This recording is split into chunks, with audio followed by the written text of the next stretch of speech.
Talk Today is brought to you by Subway, open 24 hours in Countryside, Anderson Square in Georgetown, and Centennial Towers in West Bay. And by the Ministry of District Administration, Tourism and Transport. Explore your history, explore your land, explore your sister islands. MedLab in Smith Road Plaza, your complete medical laboratory solution. Call 949-7331. And Savannah Pharmacy in Countryside Shopping Village, convenient opening hours including Sundays and holidays.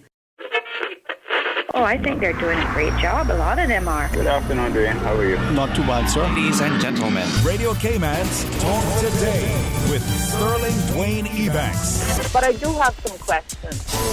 There are more questions than answers. Radio Cayman's Talk Today.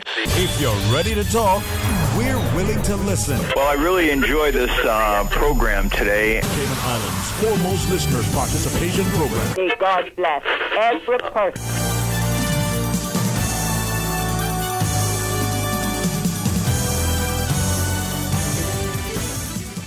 Hey, good afternoon and welcome. It's another truly magnificent, marvelous Monday, as we say here at Radio Cayman, as we invite you to be a part of the discussion. Let's start a quick chat with our friends over at Cayman Enterprise City. Have some open line at 1 o'clock. We'll get a chat to tell you about the Optimist Club. And then, well, the day begins. So stay tuned for Talk Today. Radio Cayman's Talk Today, the Cayman Islands' foremost listeners participation program. We ask our listeners to avoid statements or comments which are abusive, derogatory, malicious, or defamatory. Do not use any indecent language or make any statement which is false or misleading. Email talktoday@candw.ky or call 1-800-534-8255. Courtesy of Flow, Cayman's #1 network that connects you to your world like never before. Let your voice be heard. Once again, here's your host, Sterling Dwayne Ebanks.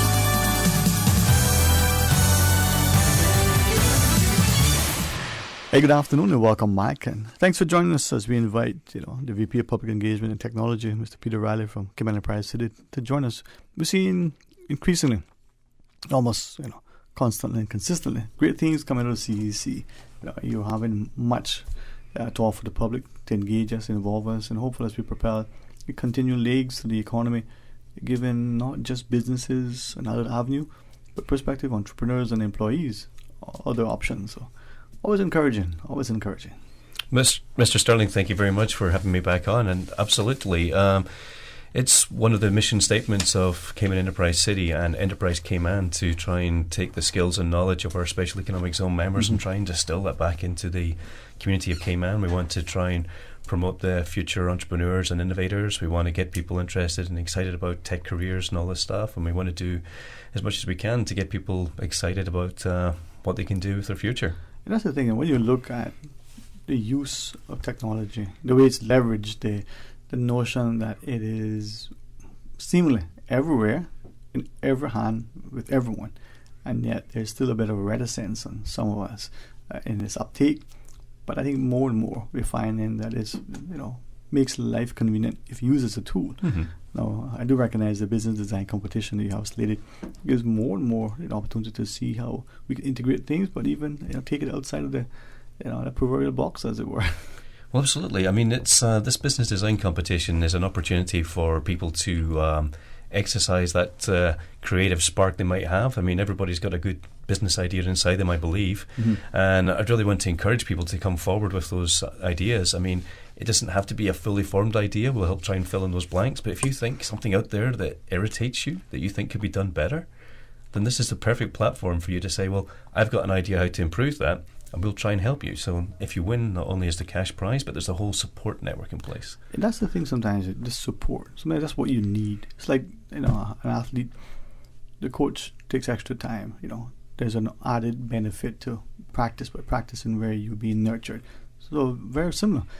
For this though, is it just physical products, or could be a service that you want to do? Yeah, well, no, it could be absolutely anything at all. It could be a product, it could be a service, or it could be something in the middle. So if we're talking like a product, it could be an app type thing. And we've got a coding club and things like that. We can help people develop an app. You don't have to have any coding background to do that, but if you think there's an opportunity there for something that could be facilitated for an app, that could be an opportunity. And some people, when they hear business, business design competition, they're thinking, well, this is for profit. But we see a growing, not just an NGO sector, but the voluntary sector where people want to do something, but it's not for profit.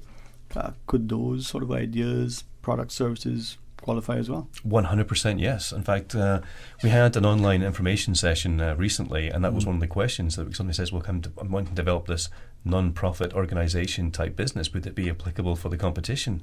And absolutely it would be. If it ticks all the boxes, in terms of like a creative original idea and it's got benefit to Cayman and the community of Cayman, then absolutely it deserves to be standing there with everyone else, and hopefully we'll see them in the finalists. So who's eligible to apply, and how do they qualify?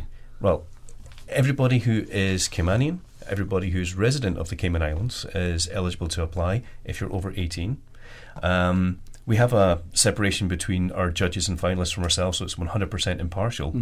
But basically, it's anybody who lives here, who's got a great idea or the potential for a great idea, or just something that's been ticking away in the back of their mind that they'd like to see improved, and they think, I'd really like to work for myself or do something else. Take this opportunity, step up and enter the competition if you can, and we will support you along the way. And like we say, we've seen so many success stories already. You could be the next big one. And that's the thing, I think, where ideas and sometimes find traction in smaller groups where they can be quickly identified and nurtured.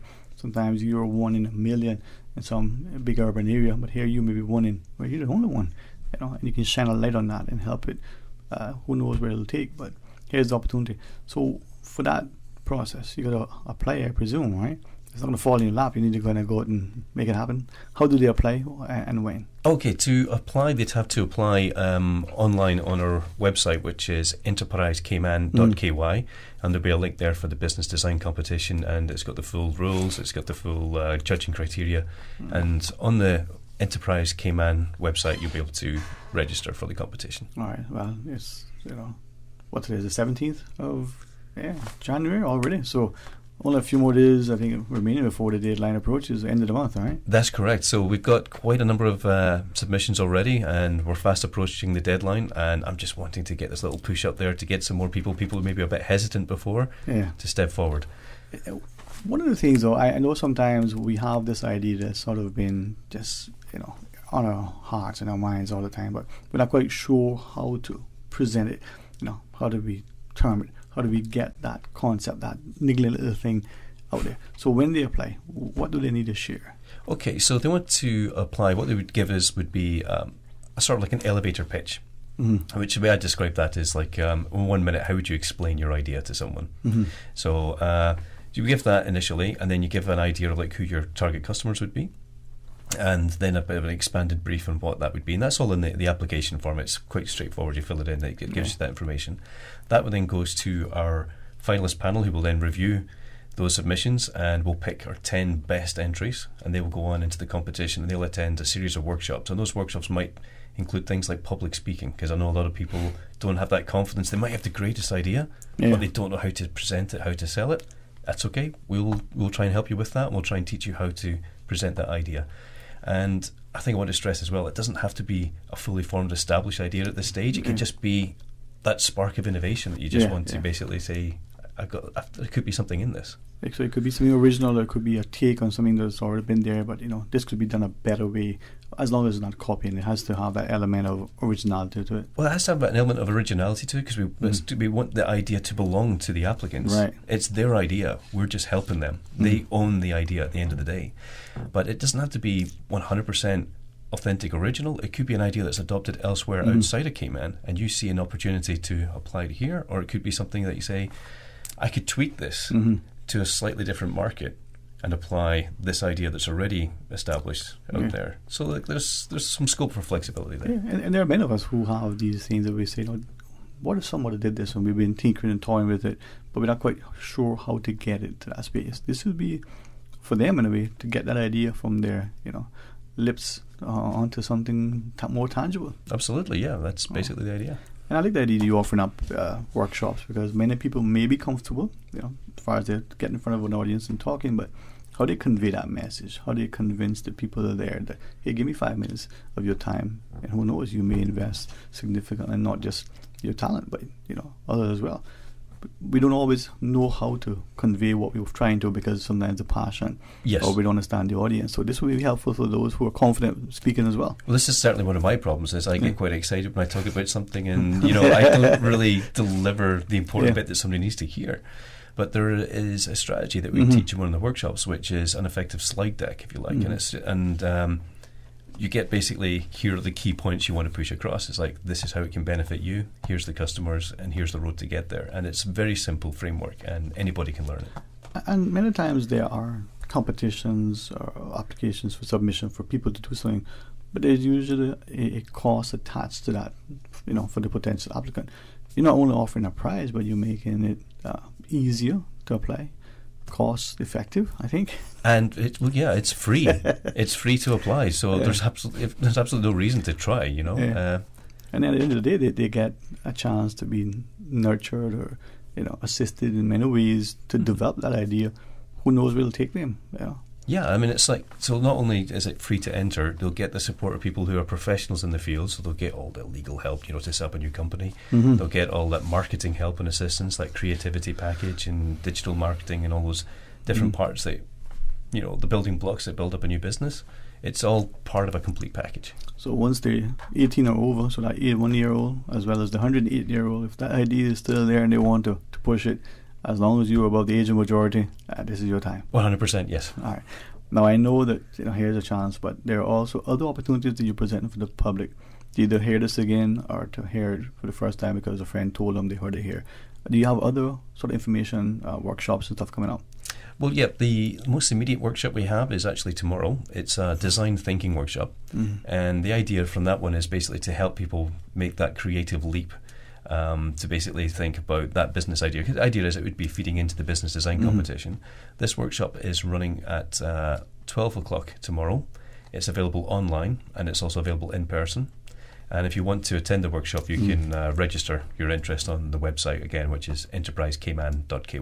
Yeah, and here we go. I mean, a chance for them to at least get another insight into what they want and help themselves put forward to the public what could be that next $1 billion industry, or it may be just a wonderful thing that assists people, and it's not about the money. Yeah. It's about the service. You make it easy, man. And if it's even something that's servicing, we had a question I should ask you earlier, but just maybe I'll do now. If the thing that the person is successful and it's only for the Cayman market, or it's global, that's fine as well. It doesn't matter. Are there limitations that had to be used here? No. Every idea is assessed on its own merits.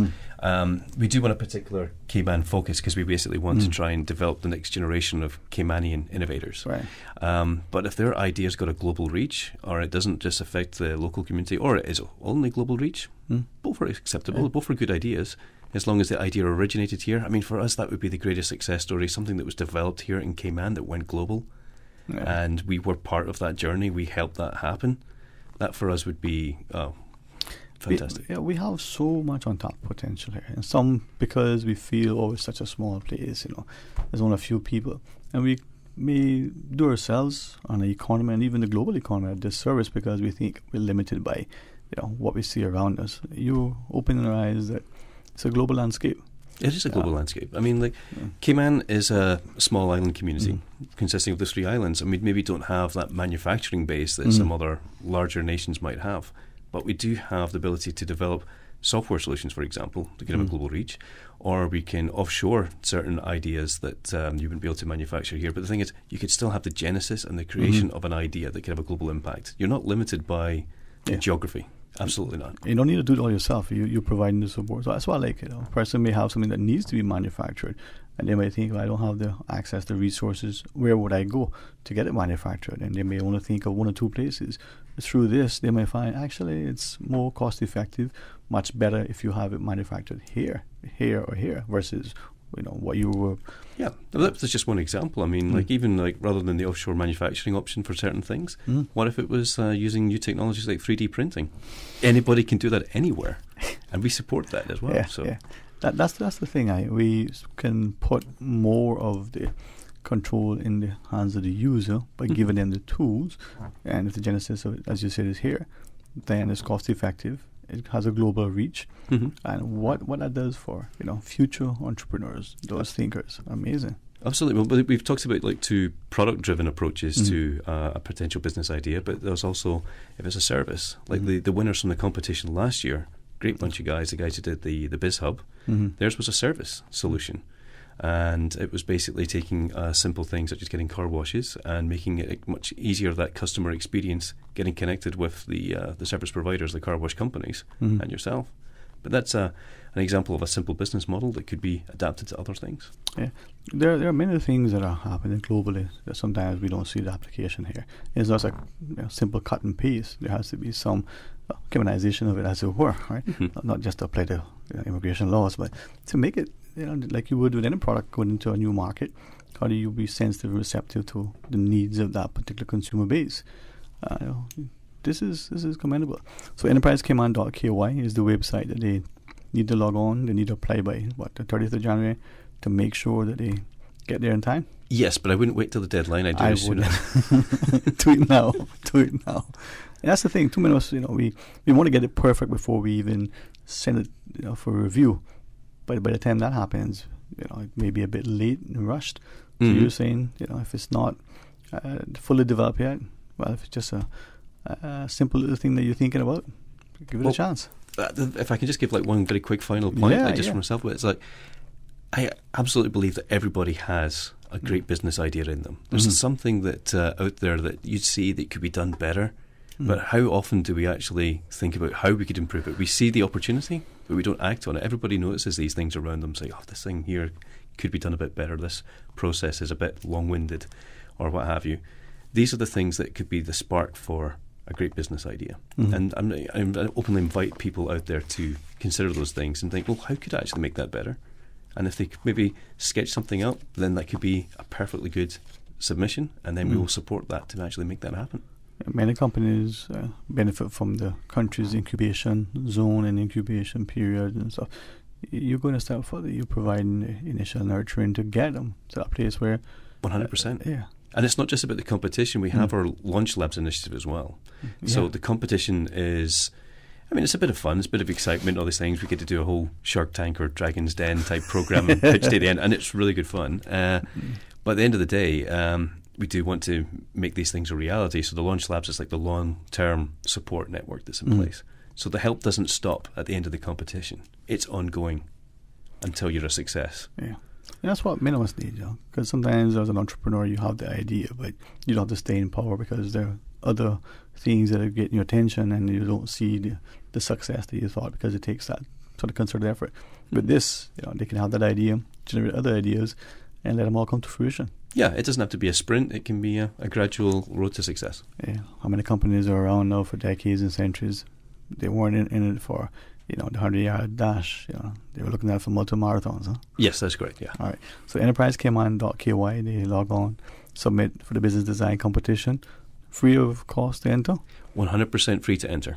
And significant, thousands and thousands of dollars in prize and added support, more importantly. Well, free to enter, $10,000 US cash prize for the winner, and a support package that's probably worth more than that.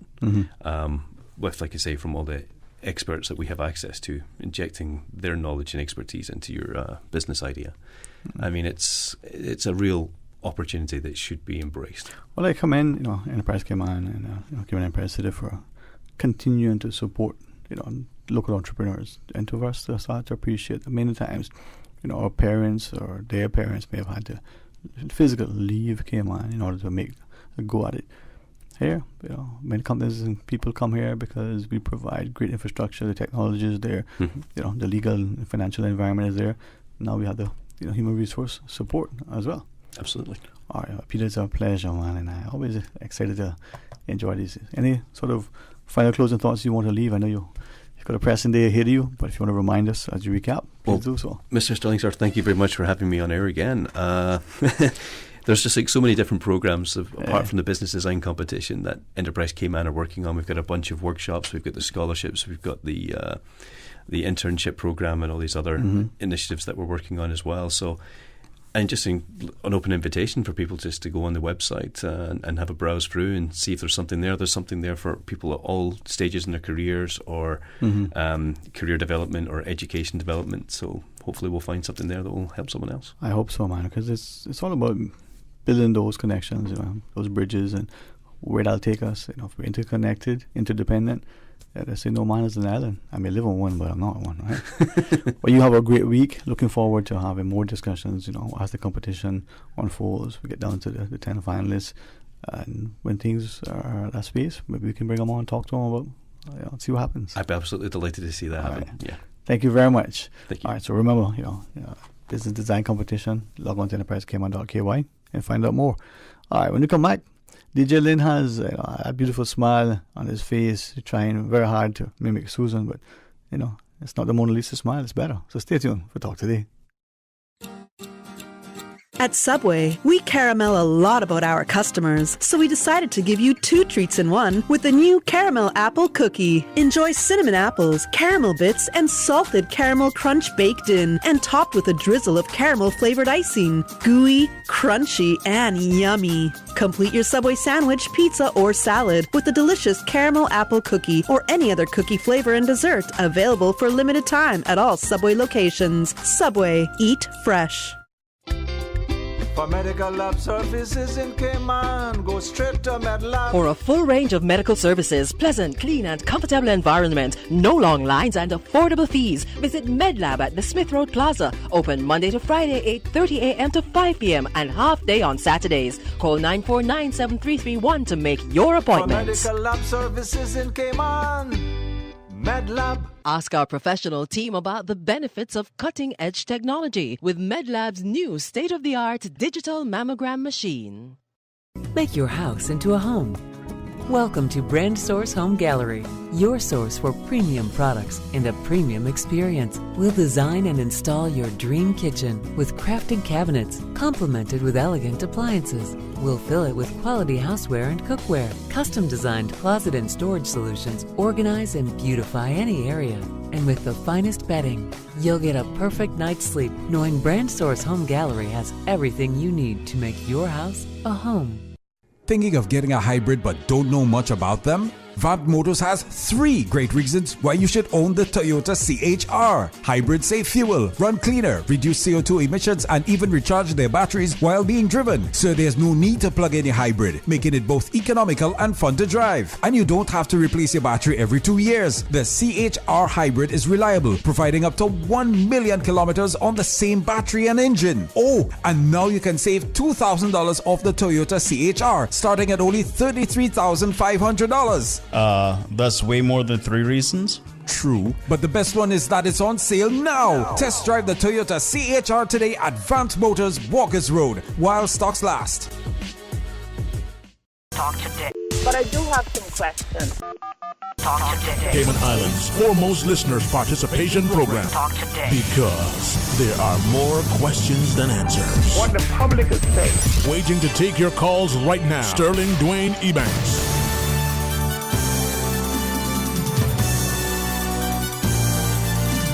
Hey, good afternoon and welcome back. And thanks so much for joining us as we invite you to be a part of the discussion. Hey, 949-8037 or toll free with the kind compliments of Flo at 1-800-534-8255. And WhatsApp if you so choose, 925-3261, and be a part of our discussion as we invite you to share your thoughts with us. It's a lot that is transpiring, and without question, a lot of us are feeling a sense of angst in many respects without full appreciating why. It's a Monday, and I can say honestly that there are so many of us excited. Oh, it's Monday. They get to face the week. For some, the week may have started for them. Saturday may have been day one, because when Friday rolls around and they count their shift, they're 2 weeks on and 2 weeks off.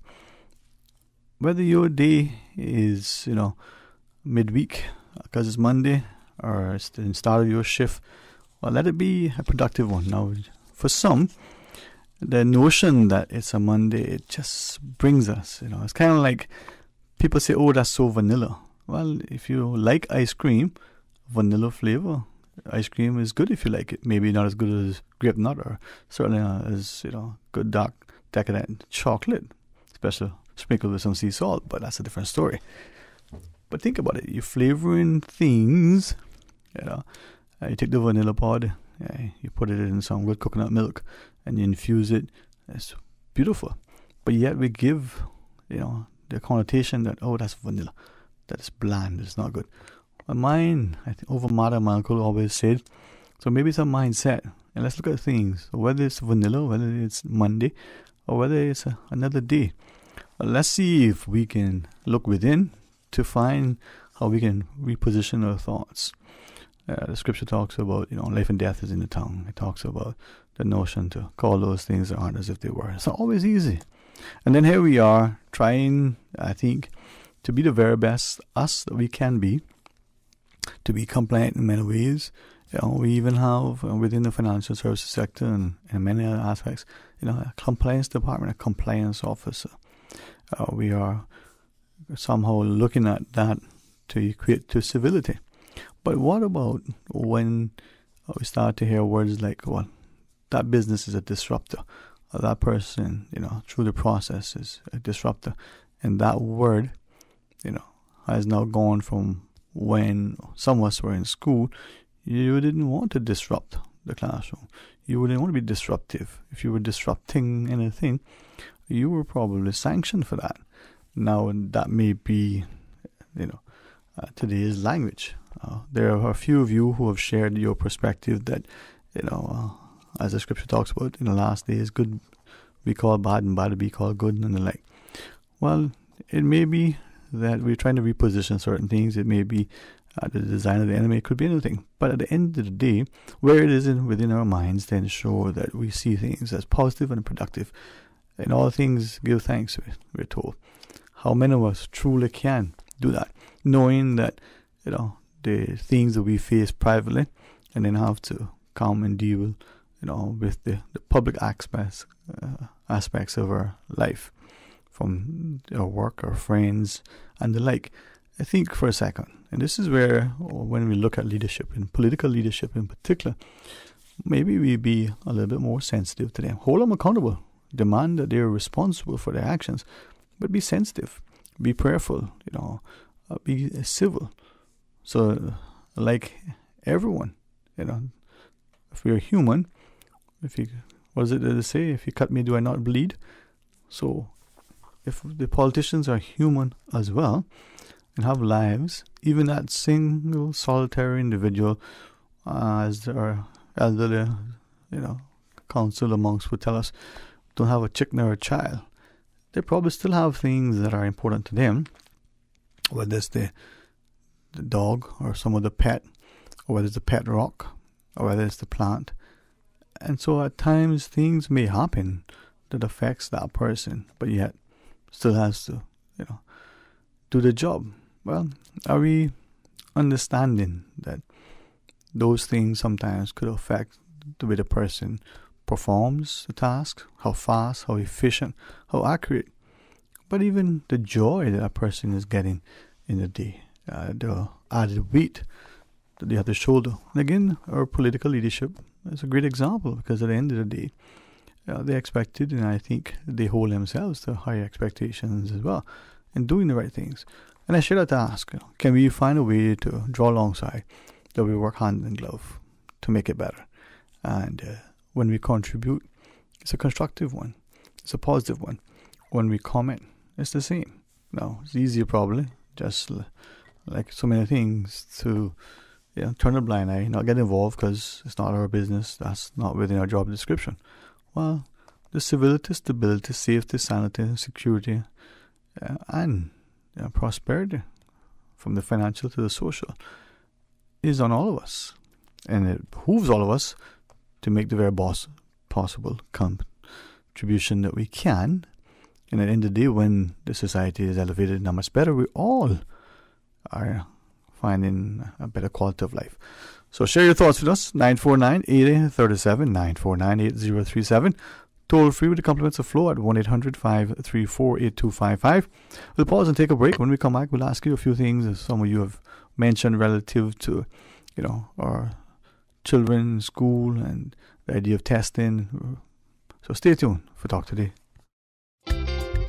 For medical lab services in Cayman, go straight to MedLab. For a full range of medical services, pleasant, clean and comfortable environment, no long lines and affordable fees, visit MedLab at the Smith Road Plaza. Open Monday to Friday, 8:30 a.m. to 5 p.m. and half day on Saturdays. Call 949-7331 to make your appointment. For medical lab services in Cayman, MedLab. Ask our professional team about the benefits of cutting-edge technology with MedLab's new state-of-the-art digital mammogram machine. Families are like branches on a tree. We grow in different directions, yet our roots remain deeply intertwined as one. Savannah Pharmacy, your neighborhood pharmacy, has remained stable, strong, and deeply rooted in the community. The past 2 years have been very difficult, but they have taught all of us the value of family and embracing our loved ones. This 2022, Savannah Pharmacy encourages everyone to get in touch with your roots, embrace your heritage, show some extra love to your neighbor, and make the year a memorable one. Time is precious. Cherish it and those you love.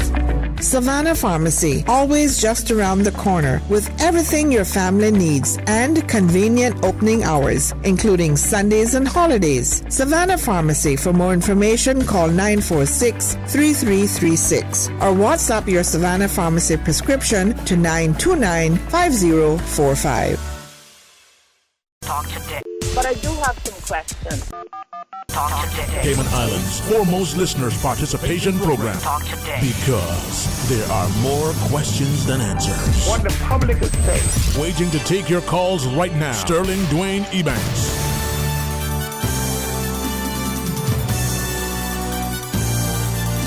Hey, good afternoon and welcome back, and thank you so much for joining us. 949-8037, 1-800-534-8255. And I have, I think, probably one of the best jobs a person can have, in a sense. Unless you're an educator or a nurse, you probably don't get as much enjoyment and reward. And it isn't because I get only to engage with our listeners and hear perspectives on air or off air, but it's such a fantastic team, right here at Radio Cayman, who make things happen for us, whether it's Lynn or Wilson or Carl or Susan. They all do a fantastic job helping us to facilitate.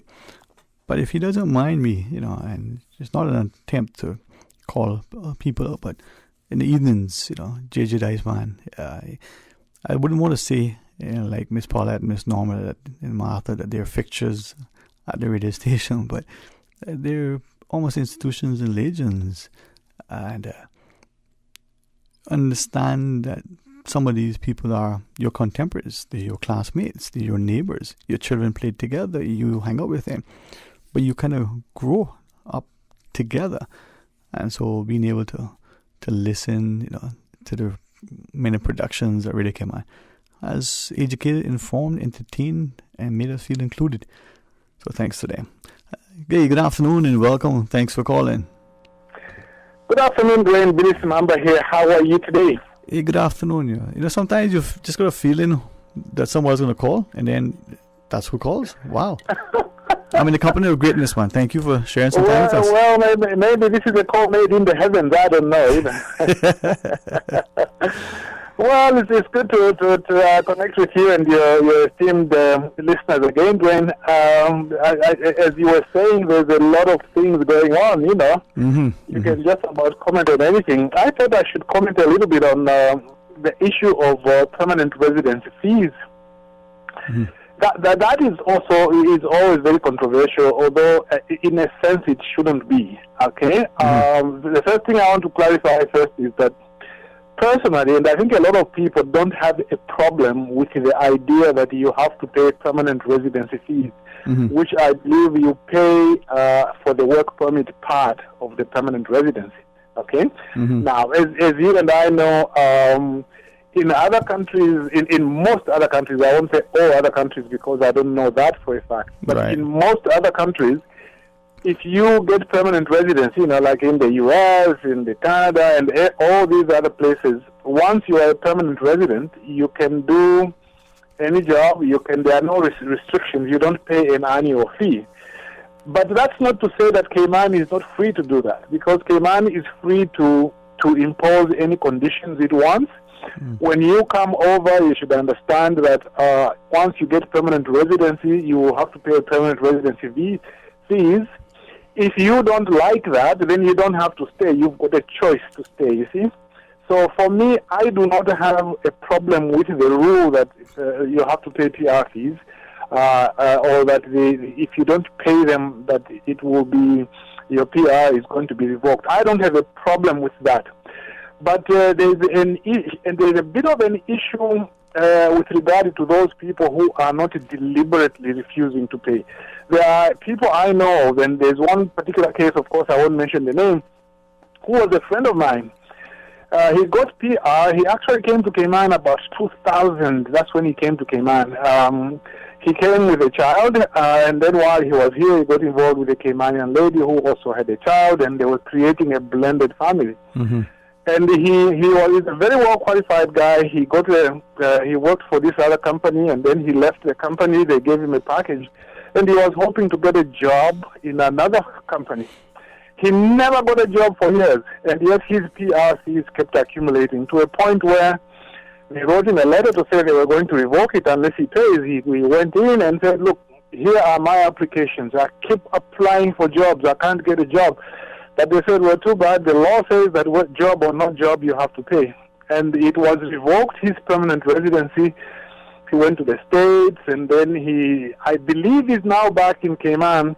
Maybe he's got a job, or maybe because they might have gotten married with this lady, maybe now he's back under another status. But the point I'm trying to make is this. Mm-hmm. I think in a few isolated cases, the rule which says you still have to pay PRCs whether or not you have a job, I think can operate very harshly, you know. Mm-hmm. If somebody just doesn't want to pay, or if they've left or whatever it is, of course there's no problem there, you know, it can be revoked. But for somebody who is there and is trying to work hard to get a job but can't get a job, it's very difficult to think really that that's there. What I hope that could be done to the law is Mm-hmm. to be able to say, look, if you can't pay PR fees and it shows that you are deliberately refusing to pay, like you've got the income, then they should revoke. But if you show that you are trying to get a job, you just don't have the income to pay, surely there must be a legal structure they can create to ensure that you do not lose your permanent residency because you can't get a job. A lot of people who get, by the way, permanent residency, they find out in the end that they now start being treated like Caymanians. People don't want to employ them.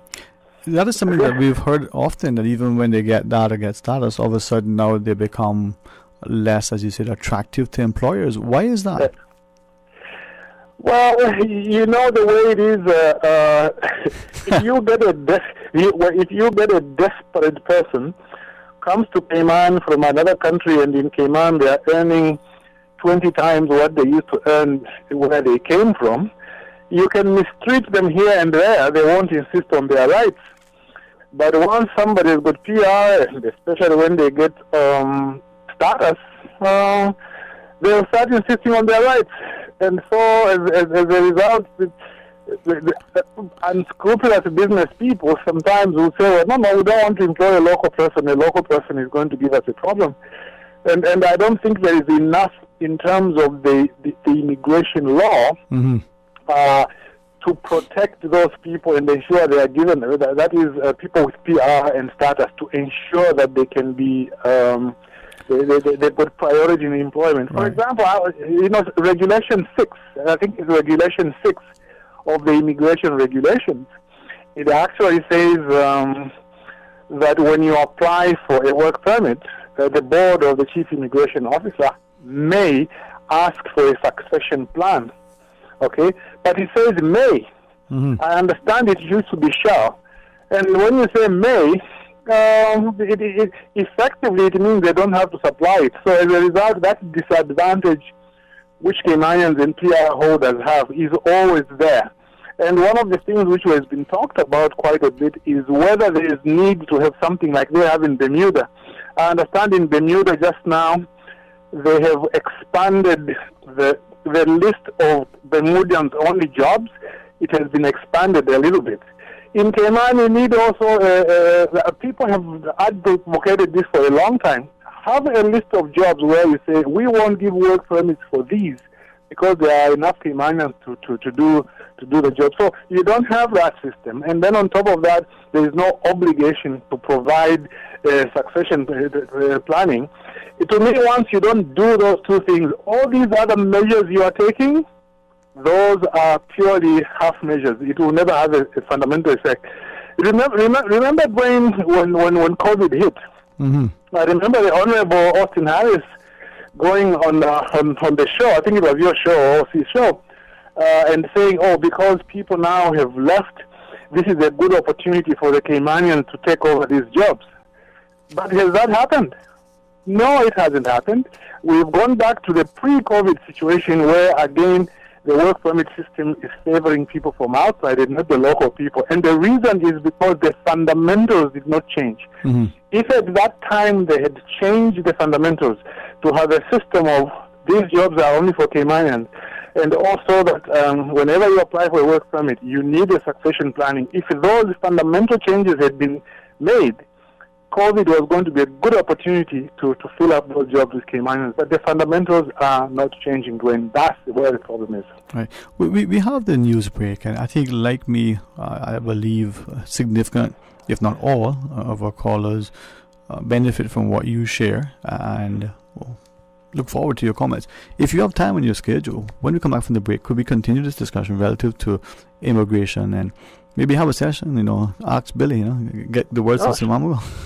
Sure. Yeah, because there are some things that need to be discussed, and maybe this could be an opportunity for us to consider the importance. So after the break, a few minutes of your time as you have. Thank you. All right. We're going to pause and take a break. We'll ask about some immigration things and the notion, as the caller shared, maybe the things that you want to, if possible, while he's online and you want to call in, we can do a 3-way call. Hey, it can work, Stay tuned for Talk Today. Satisfaction is guaranteed 24 hours a day, whether it's music or information. From Grand Cayman to Cayman Brac to Little Cayman, we've got you covered. You ever hear a thing like that? Radio Cayman in the Cayman Islands. Today's biggest news. Radio Cayman. Your voice, your choice. Local, regional, international. This is Headlines from Radio Cayman's newsroom. Today's biggest news. This is Radio Cayman's Shanda Gallego with your latest headlines. Another member of the packed government tests positive for COVID-19. A statement by the Honourable Premier Wayne Panton just after 12 noon today confirms Education Minister and MP for Cayman Brac East, Honourable Juliana O'Connor, is currently in isolation due to recently having been tested positive for the virus. The Premier says she is doing hold well on, and so we'll far introduce only you to the show. experiencing Okay. mild symptoms. She will remain in isolation Can you hear in accordance with public health Can you hear the protocols. news right now? In international news, a suspected drone attack claimed by Yemen's Houthi rebels please hold on and, targeting a key oil facility in Abu Dhabi minutes, killed 3 people on Monday and sparked a separate fire at Abu Dhabi's international airport. Authorities identified the dead as 2 Indian nationals and 1 Pakistani. Several people were also wounded at an industrial area where Abu Dhabi's state-owned energy company runs a pipeline network and an oil tanker storage facility. The police said they suffered minor to moderate injuries. Russia's top diplomat angrily rejected the U.S. allegations that it was preparing a pretext to invade Ukraine as Russian troops that are amassed near the Ukraine border launched more drills Monday. The White House said Friday that U.S. intelligence officials had concluded that Russia had already deployed operatives to rebel-controlled eastern Ukraine to carry out acts of sabotage there and blamed them on Ukraine in a false flag operation to create a pretext for possible invasion. And Tongans living overseas are facing an anxious wait for news of loved ones after a volcano triggered a tsunami. The volcano erupted on Saturday about 40 miles north of the capital, Nuku'alofa. The eruption, which was heard as far away as the U.S., caused waves higher than a meter to crash into Tonga. Authorities have not confirmed any deaths, but communications are crippled, making it difficult to establish the scale of the destruction. Those are your latest headlines. I'm Shanda Gallego. For the latest in news and information, follow Radio Cayman on social media, Facebook, Instagram, Twitter. Download the Radio Cayman app or log on to our website, radiocayman.gov.ky. Your thoughts are just a telephone call away. 1-800-534-8255. Let your voice be heard. And now, Sterling Dwayne Ebanks. Hey, good afternoon. Welcome back. And, some days get excited with what you have to do with it. You don't look at the clock and register the time. We will continue that discussion with Mr. Billig in a bit. But I honor now to be able to welcome you, leveraging the technology that we have a discussion about the Optimist Club as with the chairperson, Ms. Jeanette Lawrence, joining us. Hey, good afternoon. Welcome. How are you? I am fine. Thank you, Mr. Lip. All right. It's great to have you on. And I'm hoping that the connection helps us to be able to hear each other very clearly as it usually is. Huh? Okay. And with that, as I say that, Mr. Lynn, hello, are you there? Okay, I'm not hearing anything just then. There you are. Yes, I'm back up. You know what? We always sing the praises of some things, and then it tells us, don't put your trust in technology nor flesh. But anyway, we'll get there, right? I trust that you had an excellent weekend, and your day so far has been very rewarding and peaceful. Yes, so far so good. Thank you. Okay. I've as I was sharing earlier, when we have had opportunities to highlight, good things that transpire, not just within our jurisdiction, but in the region, it's quite well. And when those things interconnect, it bodes well to show what lies ahead in a positive way for humanity. And something like Optimist, we're always called to be an optimist, but when we have a club dedicated to optimism and just in its name, it's encouraging, right? Yeah. So for our listeners, would you be so gracious as to maybe tell us something more about the plans you have, for this Optimist year, 2021 into 2022? All right, so thank you. I'd just like to say thank you for giving me the opportunity to speak about the organization and what we do as Optimists on your program at this time. I would also like to talk about a little bit about the organization in the background, especially for the benefit of your listeners. Thank you. Yeah. So the Optimist International Caribbean District is an affiliate of Optimist International, one of the leading service organizations in the world, connected globally around a common theme, friend of youth. So the Caribbean boasts a membership of over 3,000 members, covering territories such as Anguilla, Antigua, Barbados, Jamaica, St. Vincent, and the Caribbean. And as Optimists, we have a common goal, which is to bring out the best in our children, our communities, our clubs, and ourselves. And this is what makes us so uniquely Optimists. Here you'll see we're planning activities in improving the lives of the youth whom we work with. And of course, this particular year, we have our current district governor. We are governed by a governor, and his name is Mr. Al Johnson, as we aim to mold and motivate our youth as we mentor them into the next generation through the implementation of various programs and our flagship project. So we are unique Optimists. Yeah.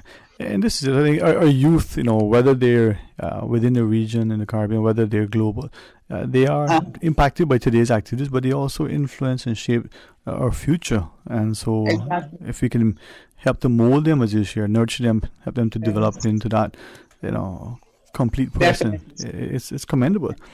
I know in many organizations, particular milestones occur, particular days are significant for his work.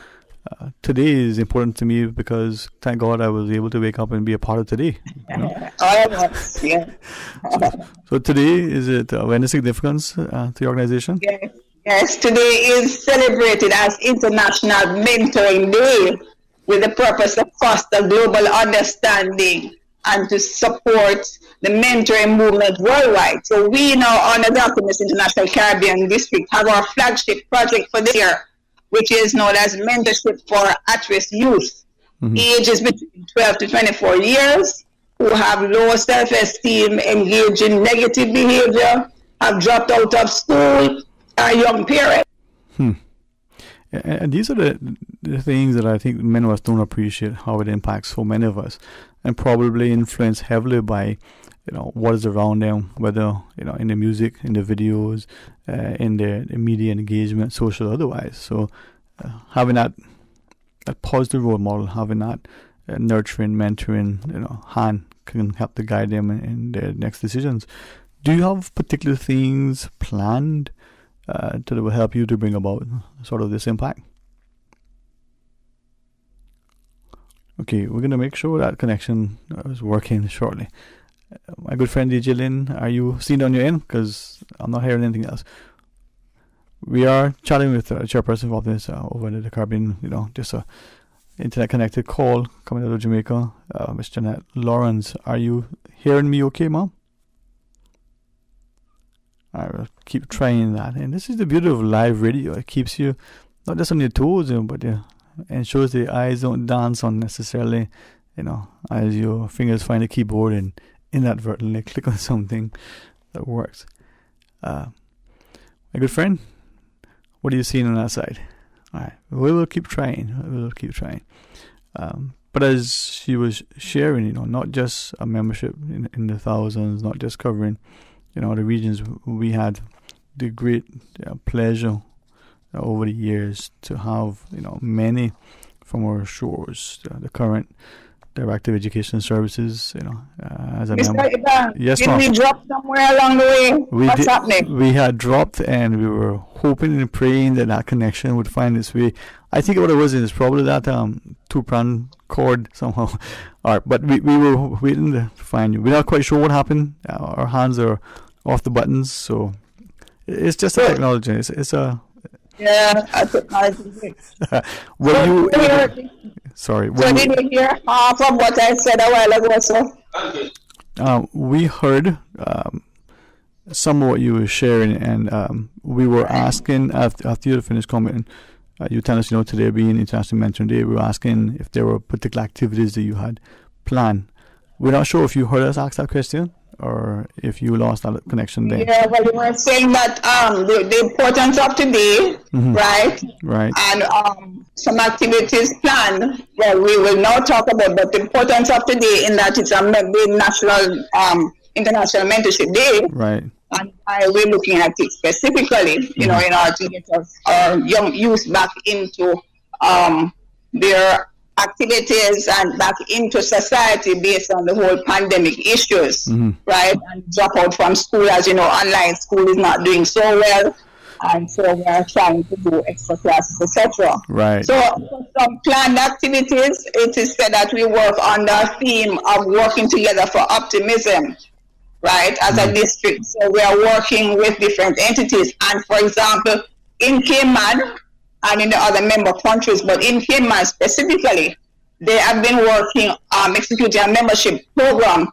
targeting about 80 residents from the Francis Board and Children's Home and Boys to Men group, which aims towards developing specific life skills through active sessions in social and dining etiquette, online and internet safety, self-esteem, resume and job application writing, community service opportunities, and tutoring in core CSEC subjects. And of course, these will be tested and measured along the way. We're trying to develop their social, emotional, and educational goals. And of course,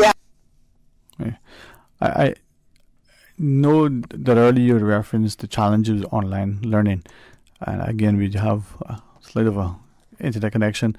They usually work seamlessly, but some days, maybe because it's a Monday, as we were talking about earlier.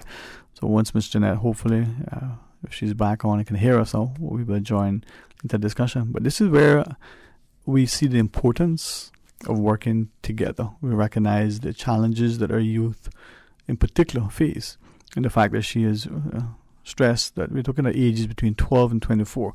Now, some of you would quickly say, well, that 12-year-old would be a youth.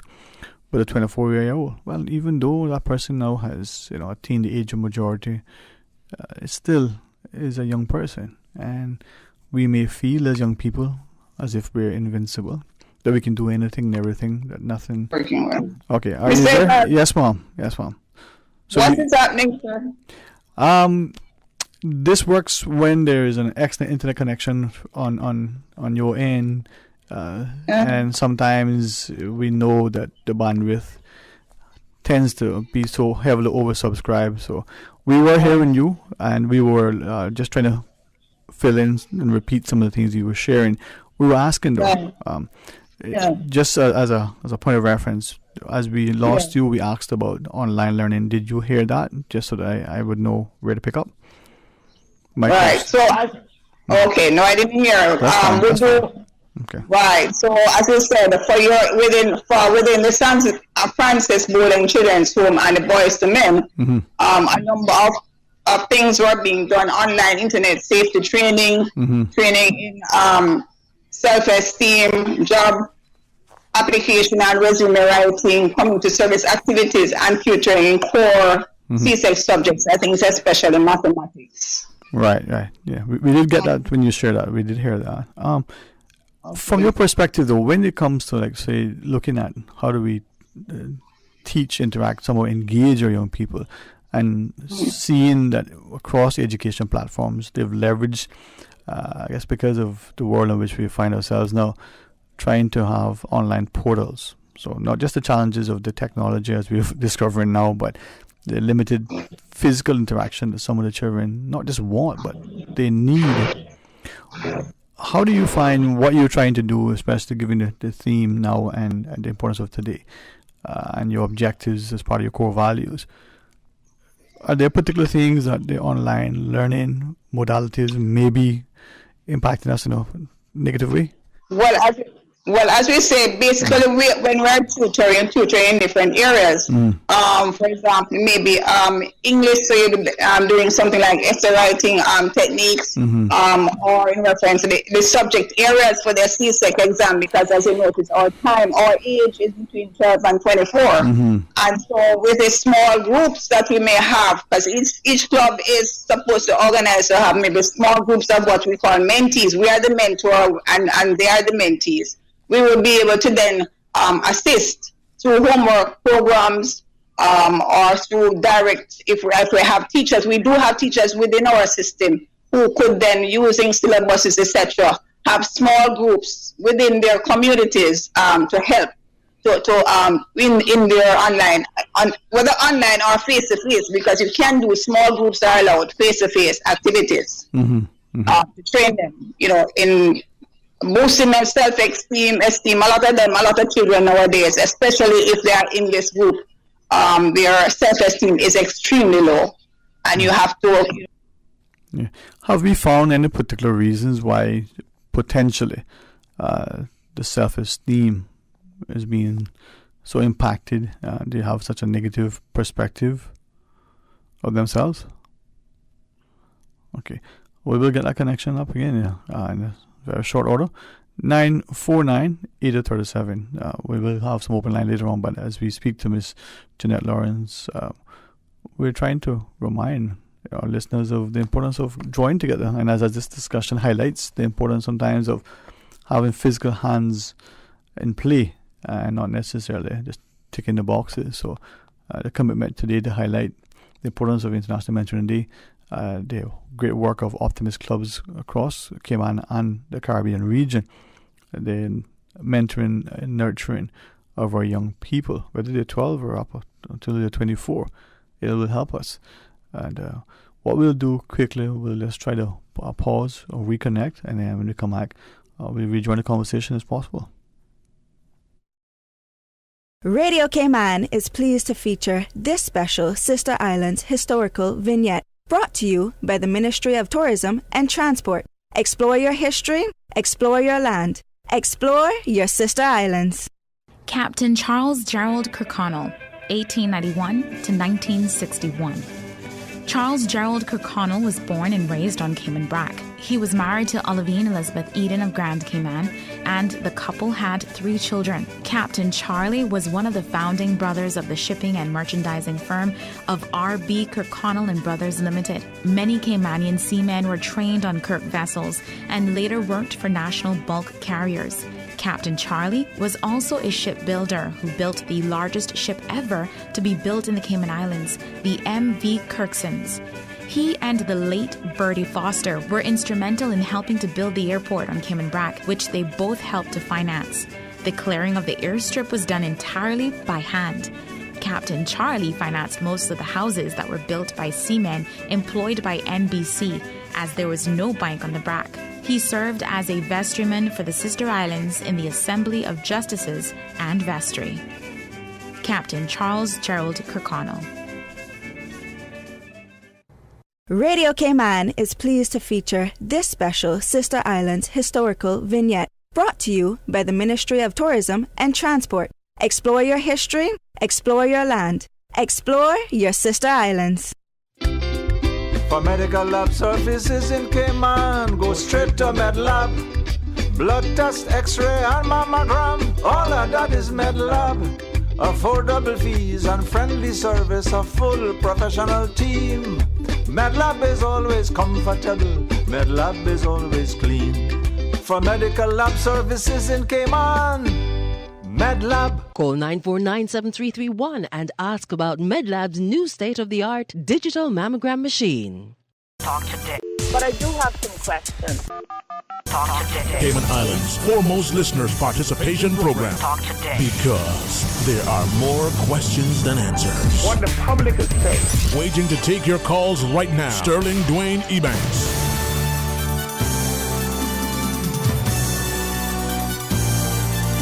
Hey, good afternoon, welcome back, and thanks for joining us. And we were just prior to the break speaking to Christina Lawrence.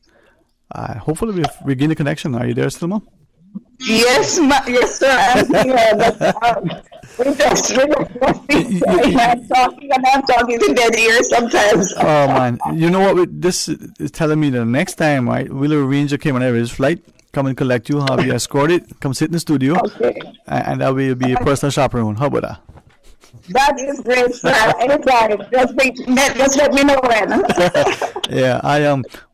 It is. I know that the various ICT organizations are always trying their best to ensure the infrastructure, but interconnectivity sometimes isn't. So we have patience. I don't want to impose too much and take any greater risk of losing connection again. So as we get into it, but you were sharing, and we've got the gist of everything, and sadly, sometimes there's. But with your theme, and as you're saying, you're working together for optimism, and you're looking at the initiatives that you're taking place. I think these things transpire better when many hands draw alongside to add, that support. Are there things that are, I presume, not only going to be transpiring here and across the region, but are there things that we can do as a wider corporate community and citizenry in order to assist? Right. Yes. So this is why I'm just going to, indicate that, we have been working with a lot of corporate bodies.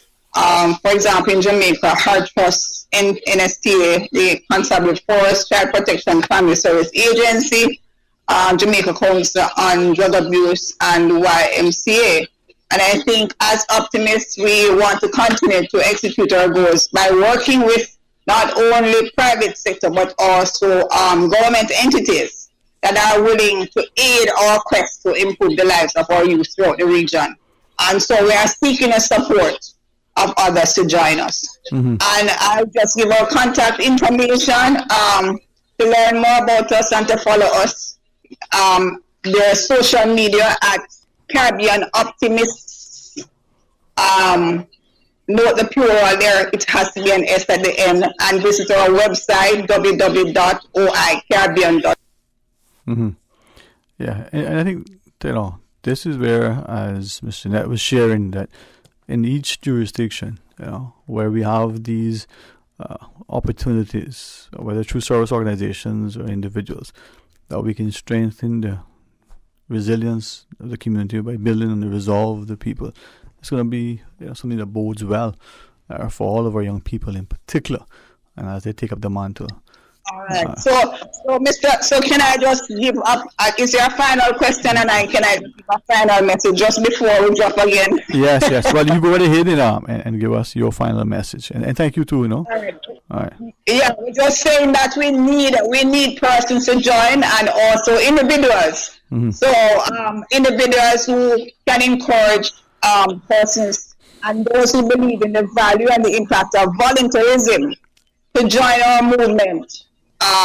To be a change maker at this time.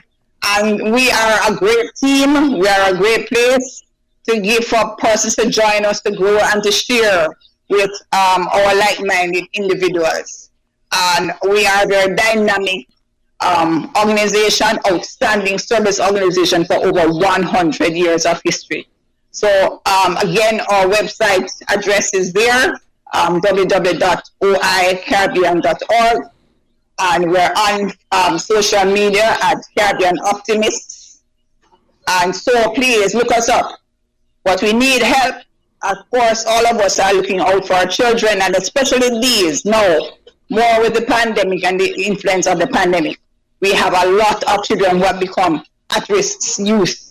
And for them to make their place in the society, the next generation, we need us now, we know, to help them, to mold them, and to move them in that direction.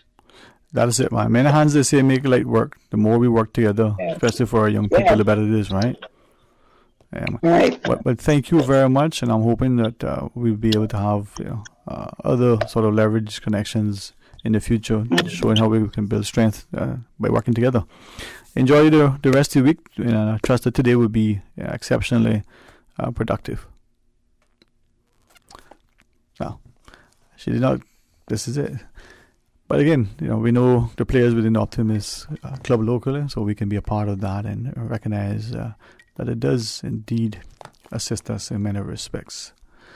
All right, we'll continue. With just regular phone calls and take other callers. Good afternoon, welcome. Hello, good afternoon, Sterling. Afternoon to all the rest of the individuals in the talk. Good afternoon. How are you today? Happy New Year to you. Happy New Year to you too, sir. My first time coming on the show, speaking to y'all. Just previously listened to the lady that was on about the youth and all that. I feel that that's something that she needs to really put into play at this moment, because a lot of young people are at risk, Mm-hmm. Me myself, I've been in the boys' home, and I had my fair share of, what it was called, ups and downs, bad life, or whatever it is. Mm-hmm. I honestly think that they need to, the government, I don't think us as people in the community should be doing that type of work. I mean, it's good at the same time, but I honestly think the government needs to be on board with this too. How so? Like, on board how? How would you want government to come on board? For example, it's something that I've been hearing for a little while. Young people, me myself has also spoke about it. Like, I don't think the government is setting us up as young people, because I'm 18 years old, and I don't think they're setting us up to get a piece of land, to become successful in our studies. They're giving out scholarships, and I'm aware of that, but there's a lot more to that. There's only there's like a barrier between their studies in terms of courses that they want to do. Well, I like your wisdom. I like the fact that you've got, the willingness to share. Would it be okay if we talk a bit more and you can help me to learn and understand your perspective? Would that be okay? Yeah, definitely. All right, I appreciate it. You reference a phrase that I, always hear, and it jumps at me. At risk. The lady said it as well, right? And I'm asking myself, so maybe just out publicly ask the question. Do you think that when we use that phrase that we talk about at-risk youth, that somehow we're looking in our minds at a particular sector and section of society, a particular type of people? In my mind, we're all at risk. All the young people are at risk. Some maybe more so. But by looking at just a particular segment, that's them, over there, maybe because of where their parents work, or whether they got one or two parents, or whether they, the color of their skin, how much money they make, or, where they live, or whatever it is that we sort of look at to decide whether they're at risk. Do you think that's one of the challenges, that we will label so much, and then because of the labeling, we're making it harder to serve everybody as best as we can? I honestly think, well, yeah, I could agree with that.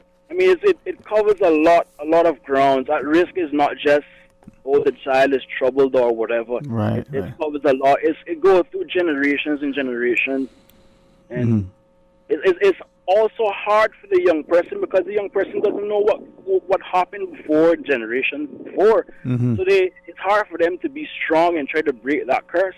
With not knowing what normally occurs to their generations. For example, your generation could have a problem with anger, always fighting, and they're not going to know about that. So for them to come up and just not understanding why they're always fighting, their mind has to be at a certain area in life. You know, not all young person is at that. Okay. Not everyone. I think you're onto something. You also reference about, you know, maybe scholarships and, you know, there are different barriers sometimes to some young people getting not just jobs but opportunities, employment, you know, and education in particular. What are some of those things? Well, why do you say that first off? You see it. What is it that you see? Okay, so everyone has this thing. I've been hearing this for a while. Oh, your parents say, oh, you can become a lawyer, you become a accountant. All the basic things, like just the jobs that they know that everyone's going to get. I would challenge every young person today. You find something that you like doing. You make a job out of it. You make it your source of income. Then, you know, everybody knows me for loving horses and all that. That's where my source of income is gonna come from, right? And I wouldn't just say to this person, "Oh, find a trade or find a job." Not every young person wants to, you know, do the 9 to 5 or do those type of indoor stuff or even construction. They don't want to do that. They want to do something that they look at long term. They can just say, "Look, it's not even a job.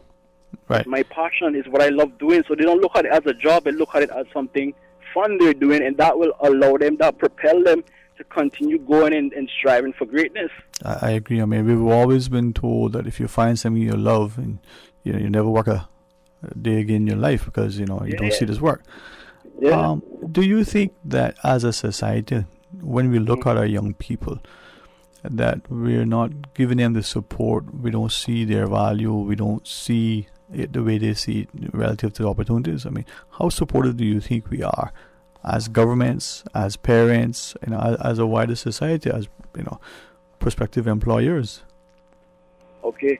Well, I'm not gonna say people are not trying in the government or in the community or on a wider scale. Right. Some people are trying, but I think that the individuals that really can push it are not really doing what they're supposed to do to push for young people to become successful. So, and I know that, you know, and I really appreciate your respect and your respectful approach. But sometimes, like you said, you know, my brother always used to joke and say, you know, why complain? Who help isn't listening, and who's listening can't help, right? So when you say, you know, the people that could be able to push it, they're not there. Who is it in our society? You don't need to, you know, call names necessarily, but that isn't pushing it. I mean, what is lacking there? Who is it that's not doing what is supposed to be done? The parents, the teachers, the politicians, the pastors? I could say everyone. I mean, as I say, some are doing, but more so, me personally, I don't want to say it's like all the government fault and all, but I think they have something to do with that. As I mentioned about a piece of land, you know, that's something that I think every young Caymanian should be able to have, or be able to earn or work and pay off, right? I don't think, to be honest, I've heard this many times, and I honestly believe it myself. I don't think Cayman is for us Caymanians anymore. So, if you're feeling that now, right, and others are feeling that, where does that take your actions, your thought process? Well, more time, starting when I sit down and I just think, just meditate and really think over all these things. I'm saying to myself, I want to protest, but I'm really so passionate, because even right now I'm talking to you, I'm getting cold chills because I'm really passionate about this, and at times I don't know where to start. Me myself, I'm still young. I don't even know where to start with all this, because it's been going on for so long. You know. You know, the passion that we have, whether we're 18 or whether we're 81, right? Sometimes it's tempered by wisdom and, you know, experience, right? Yeah. But sometimes that passion, despite our age, may be seen by other people as something other than genuinely a passionate approach to doing something. It may be seen to be more emotion or even anger and disruptive. So two questions then. What sort of opportunities, what sort of things that you think our young people are interested in, that they would like to do, that are not necessarily getting the kind of support from their parents or even the wider community? I mean, you know, you reference, you know, horses being your passion, your love. whether or not that is something that is viable as a career or is something that, I think it is. But are there particular things that they'll be interested in pursuing that we as the wider community will say, man, that don't make sense. You can't pay your bills and own anything with that. Yeah. Well, I know Cayman. There are a lot of young Caymanians that are wanting to get into the music industry or the music type of career, because that can also be a career. Like I've heard some young rappers, FJ, and there's another older guy in West Bay.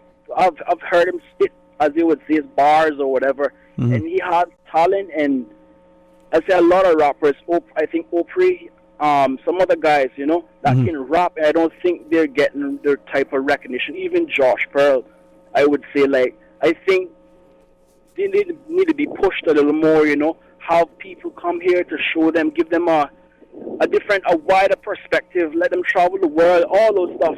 The second thing, sports. A lot of young people are in sports, but I see that it's kind of really, really hard. They have the talent and they have the skill and the drive to do it, but I don't think they're getting that kind of breakthrough to really become successful, make an income from it or whatever.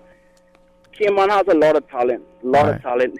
I could talk about a lot more. Right. But I'm going to stick with two that I've been seeing really more often. I appreciate I've been talking about. Yeah. I don't want to take up any more of your time that you have, but if I could ask one, we have that untapped potential, a lot of that talent.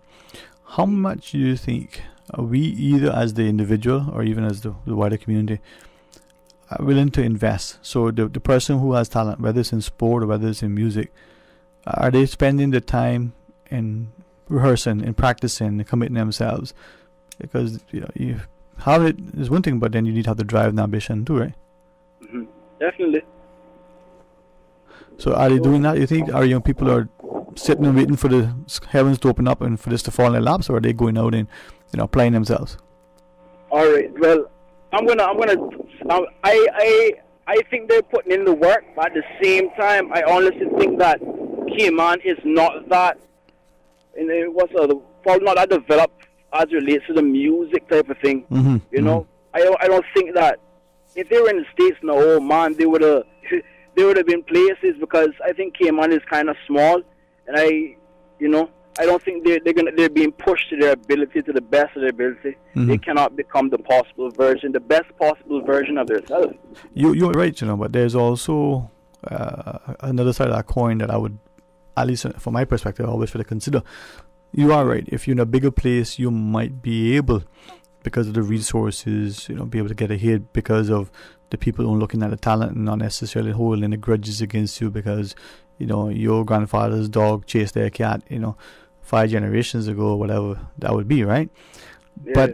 But what about the case where if you're in a smaller place, you'll be perhaps easier to find your way because you're one of maybe 10 in the Cayman, you may be one of 1 million or 10 million in some other part of the world. So that's true. That I think I can follow vouch for one person that has really really shown that up. Josh Pearl himself. I mean, when he first started in the rapping, I think he was the best. That he still is one of the best in the Cayman Islands. So I think that if they get a chance to go away, it's not only one style of rapping or different flows, and even with sports, it's here. But at the end of the day, I want, as I said, my whole thing is like doing something they love, but at the same time they can make money out of it. That's my whole thing. So they're not looking at it as work. They're looking at it as, it's something I love doing. Answering a call in, right? Yeah, man. Well, press on, man. And if you would ever wish to call back, please do so. All right. All right. You had a lot of good things to share, man. I'm glad that you did take the time, and this would not be your only time. No problem. All right. Blessings to you, my friend. Blessings. All right, we're going to pause and with just great respect ask our other callers. Just stay tuned. We'll join you right after. You see how hard it's raining? Yeah, and I don't have time to fight traffic and get my lunch from Subway. I have so much work to do. Why don't you order Subway by using the Let's Eat or Bento app? Save time, stay dry, and get your sandwich fast. I never thought of that. Great idea. I'm going to order now. Order me a veggie pizza while you're at it. And a cookie platter for the office. Too busy at work or home? Is the rainy weather stopping you from dining out? Order your favorite Subway sandwich, wrap, or pizza through the Let's Eat or Bento app with fast and reliable delivery. Subway, eat fresh. Families are like branches on a tree. We grow in different directions, yet our roots remain deeply intertwined as one. Savannah Pharmacy, your neighborhood pharmacy, has remained stable, strong, and deeply rooted in the community. The past 2 years have been very difficult, but they have taught all of us the value of family and embracing our loved ones. This 2022, Savannah Pharmacy encourages everyone to get in touch with your roots, embrace your heritage, show some extra love to your neighbor, and make the year a memorable one. Time is precious. Cherish it and those you love. Savannah Pharmacy, always just around the corner with everything your family needs and convenient opening hours, including Sundays and holidays. Savannah Pharmacy. For more information, call 946-3336 or WhatsApp your Savannah Pharmacy prescription to 929-5045. Let's keep working together to protect our community by practicing social distancing, by wearing a mask, by washing our hands or using hand sanitizer, and by getting your booster. These simple actions save lives. Let's keep working together. For more information on COVID-19, visit www.gov.ky/coronavirus. How do I lose weight and keep it off? I can't just eat salads. Have you tasted my family's rundown? And oh, what about the turtle meat? These are common questions I hear from people when it comes to weight loss. Learn how to lead a healthier lifestyle, the one you desire, and successfully manage your weight with my proven step-by-step process and my new book, New Shoes, A Journey of Self-Discovery. Working with Donna has helped me create a healthier lifestyle. Old habits are no longer a challenge. If you're looking for help in managing life, reducing weight, and maintaining a lifestyle that fits your wellness goals, Donna Mitchell is the coach you need. New Shoes, A Journey of Self-Discovery has been tried and tested on hundreds of participants in the Cayman Islands and is available on Amazon and Kindle. Order your copy today. Visit inspiredwithdonna.com for more details. Talk today. But I do have some questions. Talk today. Cayman Islands' foremost listeners participation program. Talk today. Because there are more questions than answers. What the public is saying. Waging to take your calls right now. Sterling Dwayne Ebanks.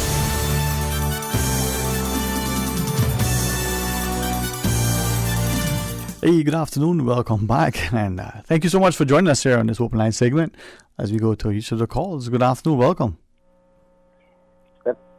Hey, good afternoon. Good afternoon, Sterling. How are you? Not too bad. Well, I pray that day. Yeah, Sterling, the other day was somewhere on the news, on the Facebook or something, about the lady going to be charged in September for being indecent out by the glass house. Now, I just saw her up by Royal Bank. Sterling, undespicable what someone is wearing out there, dancing and carrying on with her little, I call it sexy clothes. But Sterling, what bothers me is that, Cayman is such a small island, and some things can't be handled by the law. And some people just get away with murder, doing the things that they want to do here in this so small island. And what this lady's all up to, I don't know, and I don't care. But the fact of the matter is when you got to drive through town and see such a thing, with your children or your grandchildren in your car, the visitors on island, seeing such a strong, mature person hanging out in town by the bank or wherever she may hang out when she's ready, doing the thing that she's doing. They claim that tourists come and they're practically half naked when they arrive on her island. And they're using that as an example, saying that they can do it, we here that live here can do it too. But it's only you can respect your body, no Sterling. Right. Nobody can respect your body but you. And I really feel like if that was one of us, I'm not a nationality, I don't know what the right word is to use right now, but when you do wrong, you do wrong. I don't care where you're from, here, Japan, wherever. And it's a penalty for everybody who do something. Man, a lot of people get away with a lot of things.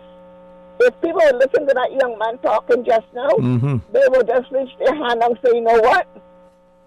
We're going to help him because he's very concerned. He's 18 years old. Where is his life? I'm in my car and I can't even breathe still. I don't know what's going down, so you got to forgive me. And to hear how that young man talked just now, the government need to go and find him and give him a piece of the crown land to build a house on. Because we got a lot of young Caymanians out here who want to become somebody more than what they are. And it's always something holding them down. But we can have a foreigner come to our country, ride off and get citizenship and live here for years and can do the things that they do. And I would say practically get away with it because even if they send us that woman in September, look how far away September is. You know what they'll probably do? Put an ankle bracelet on her and she's still on the road. Still on the road. And it is sad to know that we don't have, I'm quite sure we have guidelines here, but nobody is following the guidelines. That's why our children is becoming what they're becoming. Because there's no real good structure for our generation of children. You understand? That's it. They sometimes, as he was sharing his thoughts, he's saying, he's not sure what the future looks like for him. He just came on for a place where the opportunities reside. Yet he's acknowledging that we have so much, as the two examples he gave in sport or in entertainment. I'm wondering though, as you are sharing that, how many more of us, not just the government, because we believe it's the government. Well, as a country, we are, the ones who live and work here, pay our taxes. What are we doing, and what did he share is causing us, as you said, to try to draw alongside and help make it better for all of us by making society better? Yeah, but yes, Sterling, we do say government. But the problem is, the investors that come in here invest. The government forgets us. The property owners forget us. They don't care about selling to the Caymanians to a degree because they can get beaucoup dollars from an investor. And the higher they go their price, the higher the investor will buy. Right. You understand? Yeah. So it makes it hard for average young Caymanian to get something these days. And we got election every 4 years. And they keep using the schools for the political arena. But our children and our young children that's out here now fighting to survive can't get the foot in certain doors or walk on certain properties because we do not have that drive of someone trying to help them get where they want to go. Sometimes, Sterling, you need someone to be behind you. You can be strong as anything, but there's still a weak link. Because you heard what he said that Cayman is too small probably for things to happen to that degree. Cayman is small, and Caymanians are very timid and scared. We got a lot of talented people here, but nobody wants to hear them. If you go and you cut your TV on and look at Channel 1 to logic. They got some programs on there with having this dance here at Lion Center and so. The clothes that they have on, the lady who's over by Roll right now, need to go and join them. For real. For real, Sterling. It's a disgrace. Yes, well. But at least they're not walking the street like how someone is doing. Right. And I just plead to the governor, the premier, the government to do what they have to do to someone to get her clean. That they claim that she's not crazy. They claim she's not this. I heard a video, a recording she had out there that when she was picked up for a couple of hours, whatever. That lady talked with a lot of common sense, and she put all her sentences together, and she crushed people here and crushed people there. But if she was so crazy, how she know what the heck she is doing? And Sterling, let me tell you something. The hell what the saying is, you give a term at an inch, they take a yard. And that's what has become a Cayman Island. You have given people an inch, and they have taken a yard, and when you want to speak, you ain't got no say. We need our laws rewritten, because people are just coming here and doing as they please, and it got to be stopped. Because we're gonna have a riot here. We're going to have a revolution here, like Mr. Miller talked about. In Sterling, I'm going to let you go, but I want to say one more thing to you. You had a gentleman on the radio a couple of days ago talking about the Frank Hall homes. How, you can't add anything onto their homes and yakety-yak and yakety-yak. I have a Frank Hall homes in Newlands. That gentleman, I would love him to drive into Newlands to see how many homes has an apartment add on to their homes for survival. Because when I first got my house, you couldn't do this, and you couldn't do that, and you couldn't rent it, and yakety-yak and yakety-yak. Now it's all open up, and everybody doing their own thing. And I haven't got a room added on as yet, 23 years, and a room not added on yet. If you see the mother places up there, and I'm quite sure a lot of other Frank Hall homes and many other development got added on rooms as an apartment to try to survive in this island. So that gentleman, I like how we talk, but he needs to go take a little tour at Frank Hall compound, subdivision, and see all the add-ons, the homes, and they're being rented. No disrespect to anyone want to add on to their home, and no disrespect to that gentleman. I just want him to know that people are adding on rooms onto their homes or renting out. Yeah. But anyhow, Sterling, I'll talk to you later. Oh, I hope and pray so. And trust the day goes excellent for you, all right? All right, thank you. Bye, darling. God bless. Bye-bye. All right. You gotta take the break, sir? All right, gotta do that. Stay tuned, please. For medical lab services in Cayman, go straight to MedLab. For a full range of medical services, pleasant, clean and comfortable environment, no long lines and affordable fees, visit MedLab at the Smith Road Plaza. Open Monday to Friday, 8:30 a.m. to 5 p.m. and half day on Saturdays. Call 949-7331 to make your appointment. For medical lab services in Cayman, MedLab. Ask our professional team about the benefits of cutting-edge technology with MedLab's new state-of-the-art digital mammogram machine. Families are like branches on a tree. We grow in different directions, yet our roots remain deeply intertwined as one. Savannah Pharmacy, your neighborhood pharmacy, has remained stable, strong, and deeply rooted in the community. The past 2 years have been very difficult, but they have taught all of us the value of family and embracing our loved ones. This 2022, Savannah Pharmacy encourages everyone to get in touch with your roots, embrace your heritage, show some extra love to your neighbor, and make the year a memorable one. Time is precious. Cherish it and those you love. Savannah Pharmacy, always just around the corner with everything your family needs and convenient opening hours, including Sundays and holidays. Savannah Pharmacy. For more information, call 946-3336 or WhatsApp your Savannah Pharmacy prescription to 929-5045.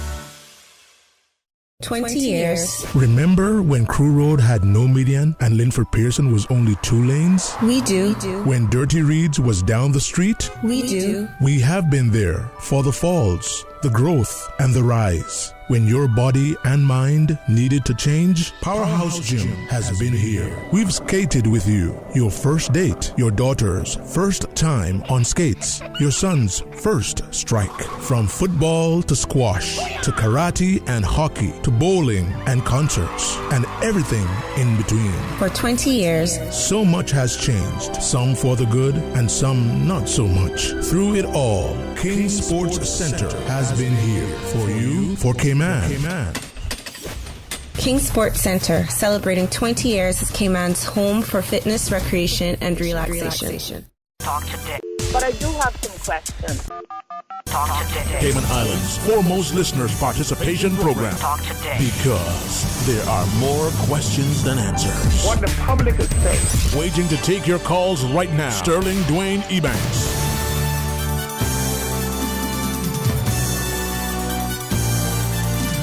Hey, good afternoon and welcome back, and thanks for joining us here on this Monday's edition of Talk Today. We go right back to our phones. Good afternoon, welcome, and thank you for calling. Hello, good afternoon. Okay, 949 either 37 or toll free if you choose. Hello. Hi, good afternoon. Hi, good afternoon, Glenn. It's me again. Welcome back again, man. And again, publicly, we were looking at the engaging discussion we're having, not paying attention to the timing of our schedule. So sorry about that. Well, you should apologize for that, because it just shows that at least it appears we were discussing something useful. So we were, and I think just to interject, did you let me have another caller on as well? Okay, no. Okay. No. I was thinking that, today I wanted to leverage the technology. In the first instance earlier, it didn't transpire as well as it happens that it has to work on both ends, right? But I appreciate you re-engaging, and we were talking about the issue relative to permanent residency and the payment of fees, and you said a couple of things that I wanted to ask of, but if there were some other stuff you wanted to share before we continue, I'd certainly defer to you at the outset. Well, what I was just going to say is that it's very interesting that the lady who came on was from the Optimist Club, because I was a member of the Optimist Club of Cayman, and I think I still am, because I did not formally resign from it. We used to be quite involved with a number of people. Mark Ray, the current chief education officer, is also, I think, a prominent member of that club. Yes. And we used to do the oratorical contest, and I used to be a timekeeper for that one time, and I was very, very much involved in it. But after a while, I got too busy trying to make a living, so I kind of dropped that. That is it, man. And I think that's why I commend you and Mark as well. I mean, he's the Director of Education Services now, and there's another lady, she serves as honorary counsel, and when she was yes. Yeah, her and Miss Gail, when they would come on sometimes to talk about other things, you start to appreciate how people like yourselves, you're busy in your own right, but you still find time to nurture and to mentor, and more of us need to find a ways that we can balance that as well. Oh yes, it's always very good, and I mean, you can't imagine all these years. I mean, I only heard about the Optimist Club maybe about 10 years ago or so, and then a friend of mine invited me, and then I joined there. And so I think the council person you're referring to, I think is Elaine, I forget the last name, but she was involved in the Optimist Club, as well as she was honorary counsel or deputy honorary counsel with the Jamaican consulate and so on. It's very good to see. You see, the other thing I liked about the Optimist Club, it was a sign also of how much Jamaicans and Caymanians can work together for the betterment of the community. I mean, the majority of the people in that club were mostly Jamaican, but there were some Caymanians as well. But just how the two communities within a body such as that one were able to sort of work together with people like me, who is not from the region, to be able to do something about bringing out the best in kids, which I think is the optimist mode, bringing out the best in kids. Right. It was very good to see. Indeed. And this is kind of why I invited you back. And I was thinking if you were amenable addition to talking about some of the things you referenced, to maybe engage in other callers while you're online if you have the time in your schedule. So that is great. That would be great, yeah. Okay, well, let's try that. We'll pick this other caller. You stay on the line and we'll talk. And if it's a thing that we weigh in together, if not, we'll listen to the caller. Hey, good afternoon. Welcome. Thanks for calling.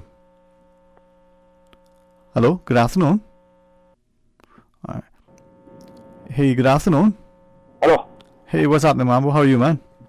Yeah, it's this will never go about this afternoon, right? Mm-hmm. And what are the desire or command, right? Imperative, right? Mm-hmm. So you can adjust stuff like a key to the princess, like a broken record, right? I know it's underscore, right? Then the herbs. But you know the proverb, bird together, flock together, right? And that should usually pass and approve. Mm-hmm. Does not feel like self, they keep it itself, you know? So, like I said again last year, solid, the politicians jump in the bandwagon. Sorry, the candidates specifically, right? Jump on the bandwagon, right? Because you know, it's proper simple a fool. Okay? So, you know, tomorrow Martin Luther King birthday. It's tomorrow, huh? I believe so. It'd be great. Did the US celebrates today or something? In the Blackish month, next month, February. Who cares, right? But starting the contract right now, when politicians get in the podium or in parliament, stop going around corners. Right? Stop going around with the parley, really. So, let's get the hard pass and approve, right? For like 1/3 of the Cayman, that's what Cayman is. That's your lifestyle. Okay? I'm heterosexual. But if I do my heart, ball or brother, you understand? And you recall 6 years ago at TBS, no current medicine. And the herbs is not a hard drugs or narcotic. It is a herb. It's a plant. It's a controversial topic. So get that. Stop. See you deliver. Have a good day. All right, man. You too as well. And Bill, we can always sort of join that commentary, but there's one other caller that we could take as well if you want to listen as we do that, huh? Sure. Mm-hmm. Okay. Welcome. Good afternoon. Thanks for calling. Mr. Sterling. Afternoon. How are you? Yes, sir. Afternoon. How are you doing? Very well. Okay. Happy New Year. So you know you need to go on the news break soon. Happy New Year. You know, as I listen to some of the callers, whether it's on your show or the morning show, it seems like we've built this utopia in our minds that doesn't seem to fit with reality. Okay. And I speak specifically towards our view of jobs, whether it's being qualified. I have a degree, so people are obligated to give me a job.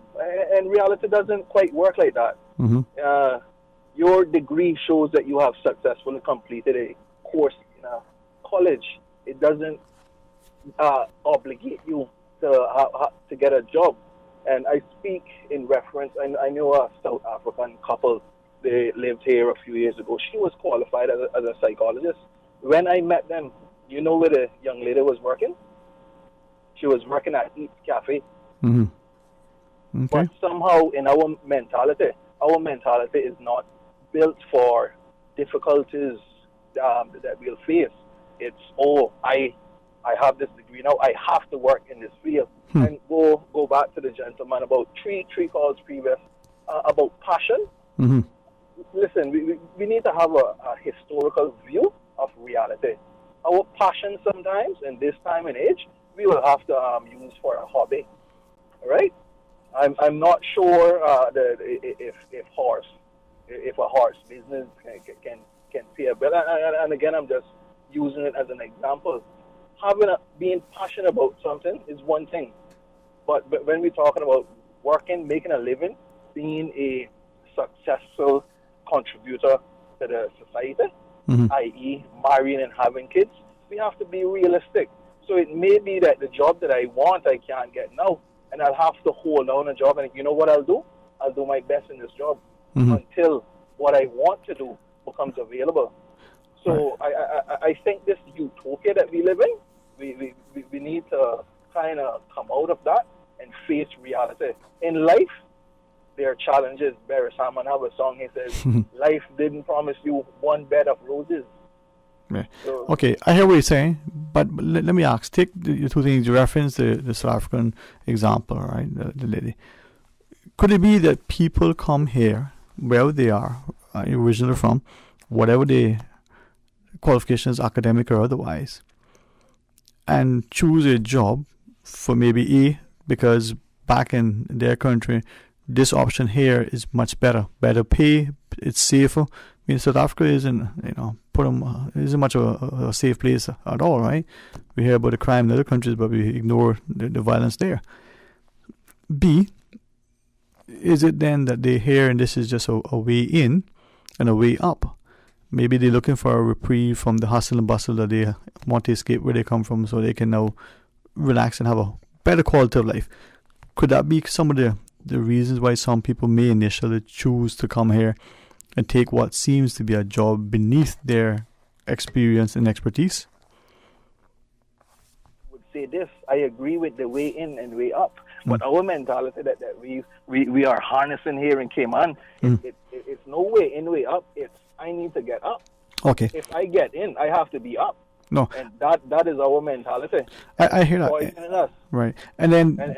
So, sorry, just 1 second. No, yes, please. We're blaming it on the foreigners. Mm-hmm. What's happening is that we see people in certain positions. It took them 100 steps to get there. Right. We want to be there in 2 steps. No, you have a point that we sometimes not managing expectations. We're not careful letting people know. And I am cognizant of the break, but if I could, with the greatest of indulgence, understand the importance of dialogue. You reference passion, all right? Some people, again, and I think to my friends from other jurisdictions who have come here, and they had a passion to do something just simple. They wanted to open up a coffee shop, for argument's sake, or they wanted to sell trinkets. Back where they're from, they're one in tens of millions of people. And the bureaucracy, the challenges, they're just like how people come out and say, your own is your worst enemy. So they're facing all of that. But for some reason, a new space, a new place, invites that passion, gives them the drive to pursue that. Could we not do the same for our own? The guy who's passionate about horse riding or running trips in the North Sound, or he may want to be the best pencil sharpener. I mean, could it not be that? Yeah, I'd love to comment on that after the break.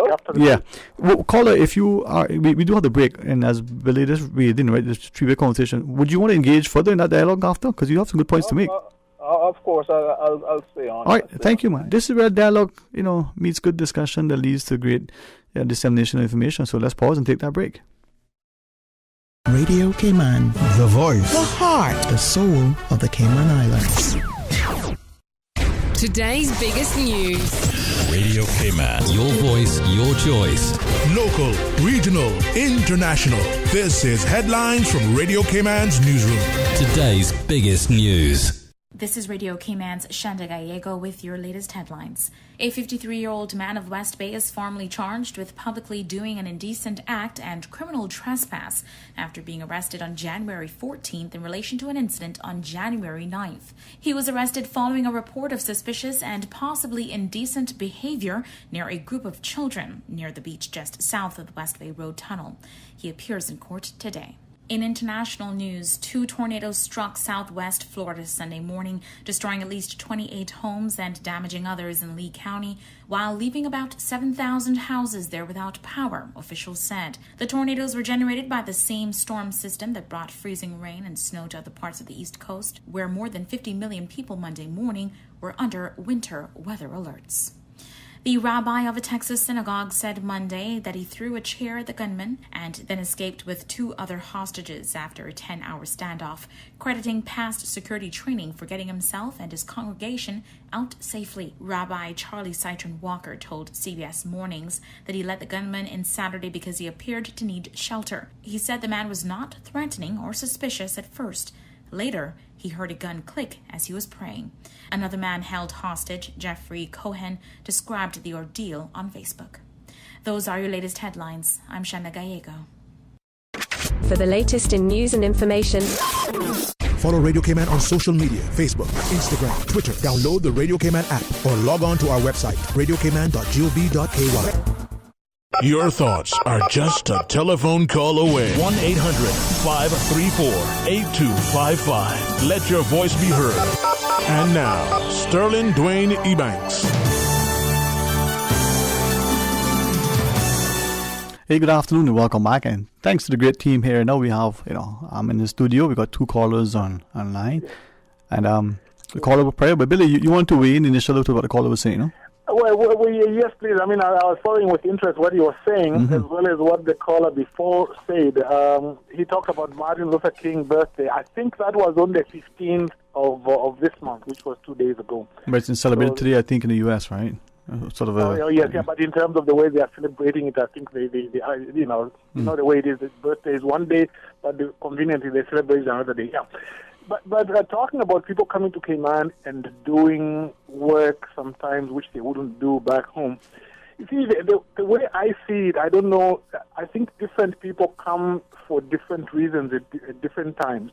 I think there is a category of people, which is probably the majority, who they don't come to Cayman initially to say, I want to go and spend the rest of my life there.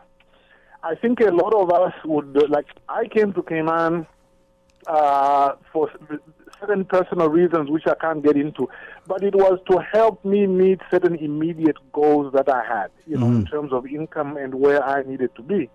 Okay, so I never said, well, let me go to Cayman and then I'll stay long enough to apply for residency and to apply for status. I think there are very few people who will say, I'm coming so that I can stay for 8 years and then stay for another 7 years so that I get status. I think we tend to come initially to meet certain limited goals. And in my case, once I had come, and I was lucky, by the way, to come in and do the sort of job I'm trained for as a lawyer and a legislative counsel. Some people come in and they take something lower because, yet again, they are trying to just meet certain goals, And once once I came in and then I stayed from year to year, I made friends. I started identifying with some of the issues. I became even involved in some of the controversies until finally, I started going on radio and making calls. And I just became so ingrained in the Caymanian issues. If you want to talk about what is my true second home, it's Cayman. And it's not just because I lived in Cayman longer than any other second place. It is also the way I feel about the issues. I mean, it's not by accident that I call into shows and once in a while I used to appear on other shows. It's because that's where my connection with Cayman is. And talking about that connection, I have to say that sometimes there is also a disappointment for people like me in the sense that when I applied for PR, they had to say, what would you bring to Cayman? And then I said, okay, I'm not just a lawyer, but I'm a lawyer who is trained to write legislation. This is an area in which I can contribute. I can train people. And I developed 9 courses. I developed PowerPoints. I developed binders to be able to do that and help in government. And initially I was supposed to, I offered to do it for free in government. And it was a disappointment to me to find that certain people in government did not want me to make the contribution which they said that I was supposed to make. You say that, well, you want people to come in and make a contribution in areas where we don't have expertise. And yet when I tried to do that, they fought me so hard that even when I went to court, they didn't give up. They decided to say, we don't want this person to teach people how the legislative process works. And that was going to be very, very important because the problem in Cayman is that people in government, chief officers, as well as private institutions, particularly Caymanian private institutions, don't have much influence on the policy of government. And my idea was to empower them in that area. My disappointment, maybe the only one disappointment I have about Cayman, is that I was never allowed to make that contribution. Okay? But otherwise, everything else, it is like everything morphed into Cayman being my true second home. The associations I have are lifelong associations. One person even told me, why are you so involved in things of Cayman? And you are not even Cayman, and you are calling on radio and, advocating for Caymanians to get this and to get that. You are not even Caymanian. But I said, well, That's the way it is. I don't like my friends being treated badly. I don't like anybody being treated badly.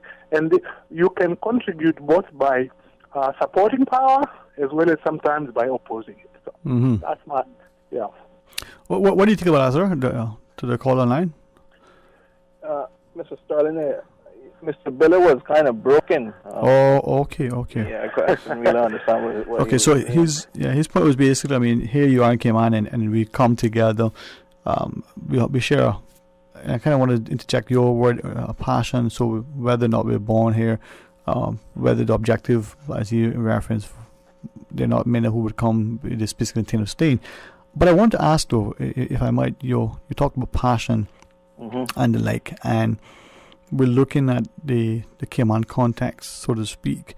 And I think you're right when you say some of us are not being properly instructed and nurtured, mentored properly to understand that you don't start today and immediately run the organization. You need to work your way up.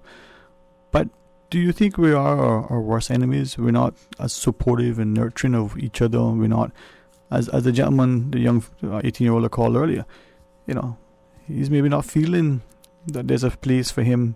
That could be because of age, could be because of experience and exposure to certain things thus far. But do you think that we are at risk of disenfranchising more of our own?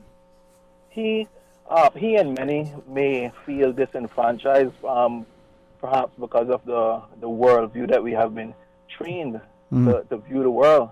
Again, we have to think about being responsible for self. So going back to passions and how the society could kind of boost us on. First, I would say that we live in a free market society. So if I like pink cars, I don't think the government could pass a law that VAT Motors should only bring in pink cars. If there's not a market for pink cars, I would have to go and find my pink car elsewhere. And the point that I'm making is, again, not just because you're passionate about something mean that the market is there. Fair enough. And the quicker that we grasp this reality, it'll help us to navigate through life a bit easier. You understand? Yeah, managing expectations, but you are right in that sense. But then yet governments sometimes either pass laws, implement policies, dole out concessions, do different things that seem to some people only accrue a particular benefit to a subset of the population, or it may impose a greater hardship on another set. Sorry, what I would say, if you read great minds like perhaps Milton Friedman, Thomas Sowell, Walter Williams, you would see where government stepped in and took those actions. The results weren't so nice to talk about. Milton Friedman said that the great disaster, that one of the great mistakes is that policies and programs is measured by their intent rather than their results. Yeah. Good intentions, but what are the results? So again, my basic point of what I'm trying to drive today is let's get in line with reality. I think once we change our view on life, we'll be able to understand difficulties, to charter the waters of life. It's not easy. You understand? I am a 36-year-old, and I'm sure any young Caymanian, he have a house, I won't be like him. You don't know what I've been through to get to this house. Okay, fair enough. You understand my point? No, I'm with you. Life. There's a process in life, and again, don't want to change the topic. Just staying on housing. I don't believe that there's a housing crisis. I think too much of us want to put our hearts where we can't reach it. So many people want the benefits of marriage with that double income, so you could afford a higher price house. You probably can't get a $400,000 house. You'll have to get a little apartment until things get better. So when we come with these generalized concepts and want to paint the whole society like that, I think we do. I think there's a mistake in that thinking, and then we end up viewing the world through a lens that doesn't include facts. Yeah, I mean, Well, Billy, what about you? Because when you any thoughts you want to weigh in? Because I was thinking when you mentioned Keynes. Well, let me just weigh in on some final thoughts. You see, I think you said something also about how whether Caymanians can be their own worst enemies. I think that has to be looked at as well, because there was one time, when I think the DG was asked, well, DG, why do you spend government money to train expert people, and the DG said, well, look, I can't stop anybody from being trained. Now, I do understand that, but I'll tell you where I came from. It was very clear that you didn't spend government money to train expatriates. They could go to local seminars to, for a day or two to help them do their work while they are in the country. Government money, to be. Right. Okay. Sorry, we got you there, Billy. You there? We dropped the other call. Huh? Right. The other call. Okay.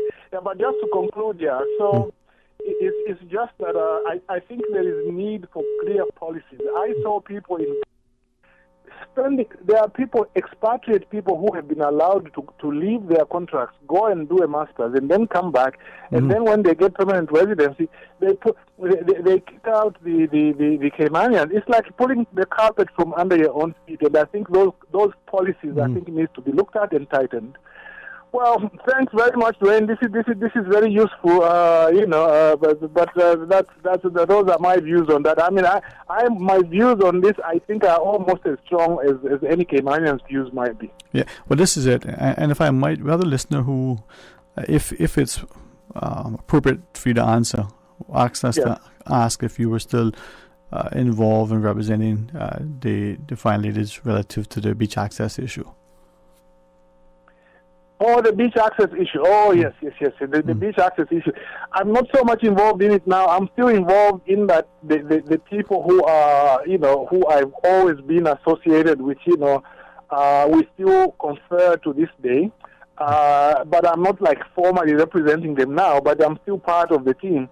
The next court date, I forget now, there's the next court date when we're supposed to do that. But the judge has basically, I believe, said, look, find a way in which you can come to a compromise. Some indications have been given as to a compromise that can be worked between, the interest group as well as DART and so forth. And so that's where it is at the moment, pending the next court case. So, well, all right. Thanks. Thank you for that. So we'll talk again soon. Thanks for your time today. No, thank you for being so gracious with your time. And hopefully I'll talk to you very soon. All right. This is the platform that we offer, and this is the opportunity that's extended to all to engage. We've got on WhatsApp to read, but let me look across the table to ensure that I understand correctly. Is that break to take, the final one of the program, and then we're going to read this WhatsApp relative to some testing. So stay tuned for Talk Today. At Subway, we caramel a lot about our customers, so we decided to give you 2 treats in one with the new Caramel Apple Cookie. Enjoy cinnamon apples, caramel bits, and salted caramel crunch baked in, and topped with a drizzle of caramel-flavored icing. Gooey, crunchy, and yummy. Complete your Subway sandwich, pizza, or salad with the delicious Caramel Apple Cookie or any other cookie flavor and dessert, available for limited time at all Subway locations. Subway, eat fresh. Families are like branches on a tree. We grow in different directions, yet our roots remain deeply intertwined as one. Savannah Pharmacy, your neighborhood pharmacy, has remained stable, strong, and deeply rooted in the community. The past 2 years have been very difficult, but they have taught all of us the value of family and embracing our loved ones.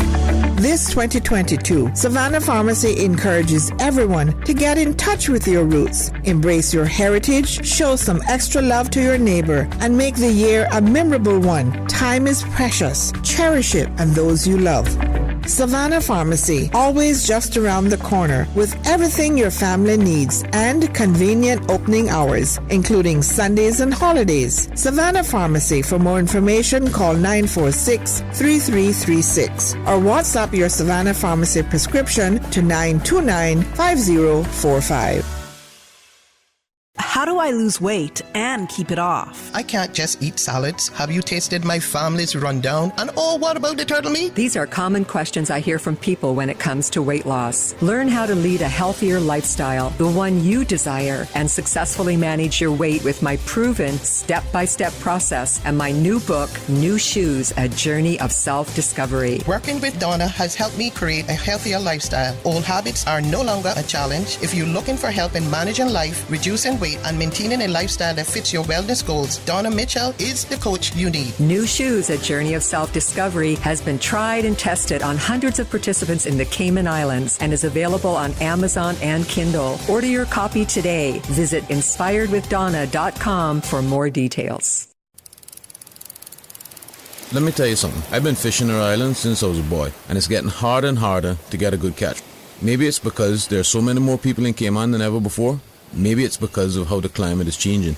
I don't know about that, but I do know that I want to be able to keep fishing and teach my children to fish one day as well. So it makes sense to me that we have certain areas and certain times of the year to fish for certain things. This year, a new rule was placed on fishing for grouper that says no one can fish for nass or grouper anywhere in Cayman from December 1st to April 30th while they're spawning.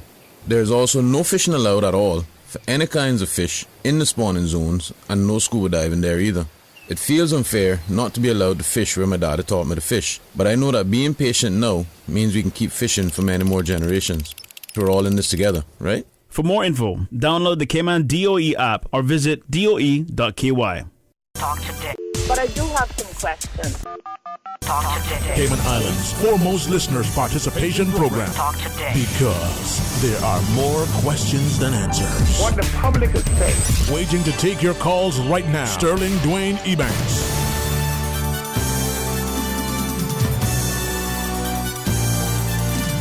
Hey, good afternoon. Welcome back, and thanks for joining us. And the gentleman that called earlier on the three-way conversation with Bill and myself, really appreciated his perspective. And when you mentioned Milton Friedman, being at the Chicago school, I always think of John Maynard Keynes. So sometimes it's just a matter of your perspective. Huh? Well, let's take this to the caller. Good afternoon. Welcome. Thanks for calling. Sterling? Yes, Mom.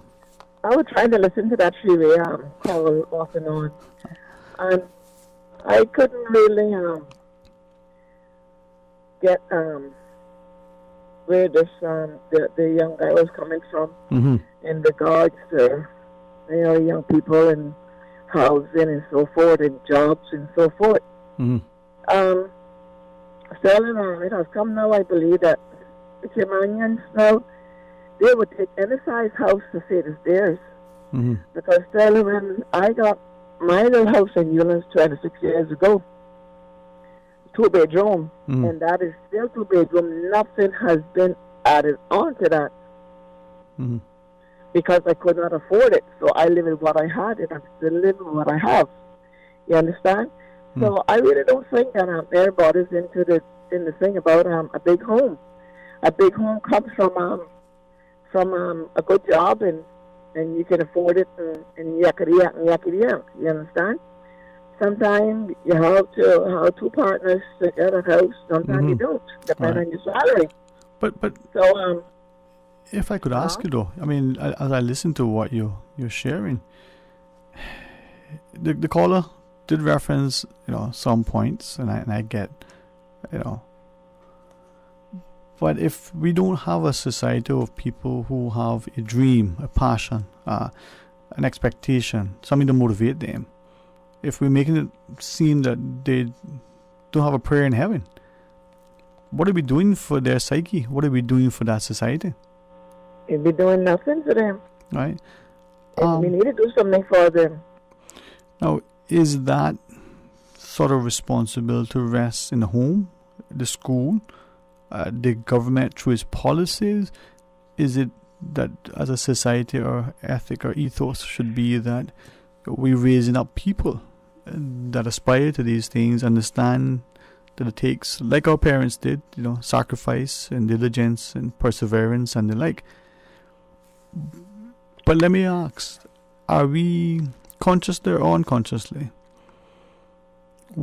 concerned that perhaps within our schools, within our society, within the employment prospects, that we could be, again, consciously or unconsciously, deliberately or otherwise, doing something that would discourage one aspect of society while promoting and encouraging another aspect.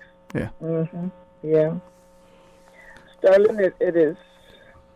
It's just what it is. Cayman young people have lost their way. But why? And why? Mm-hmm.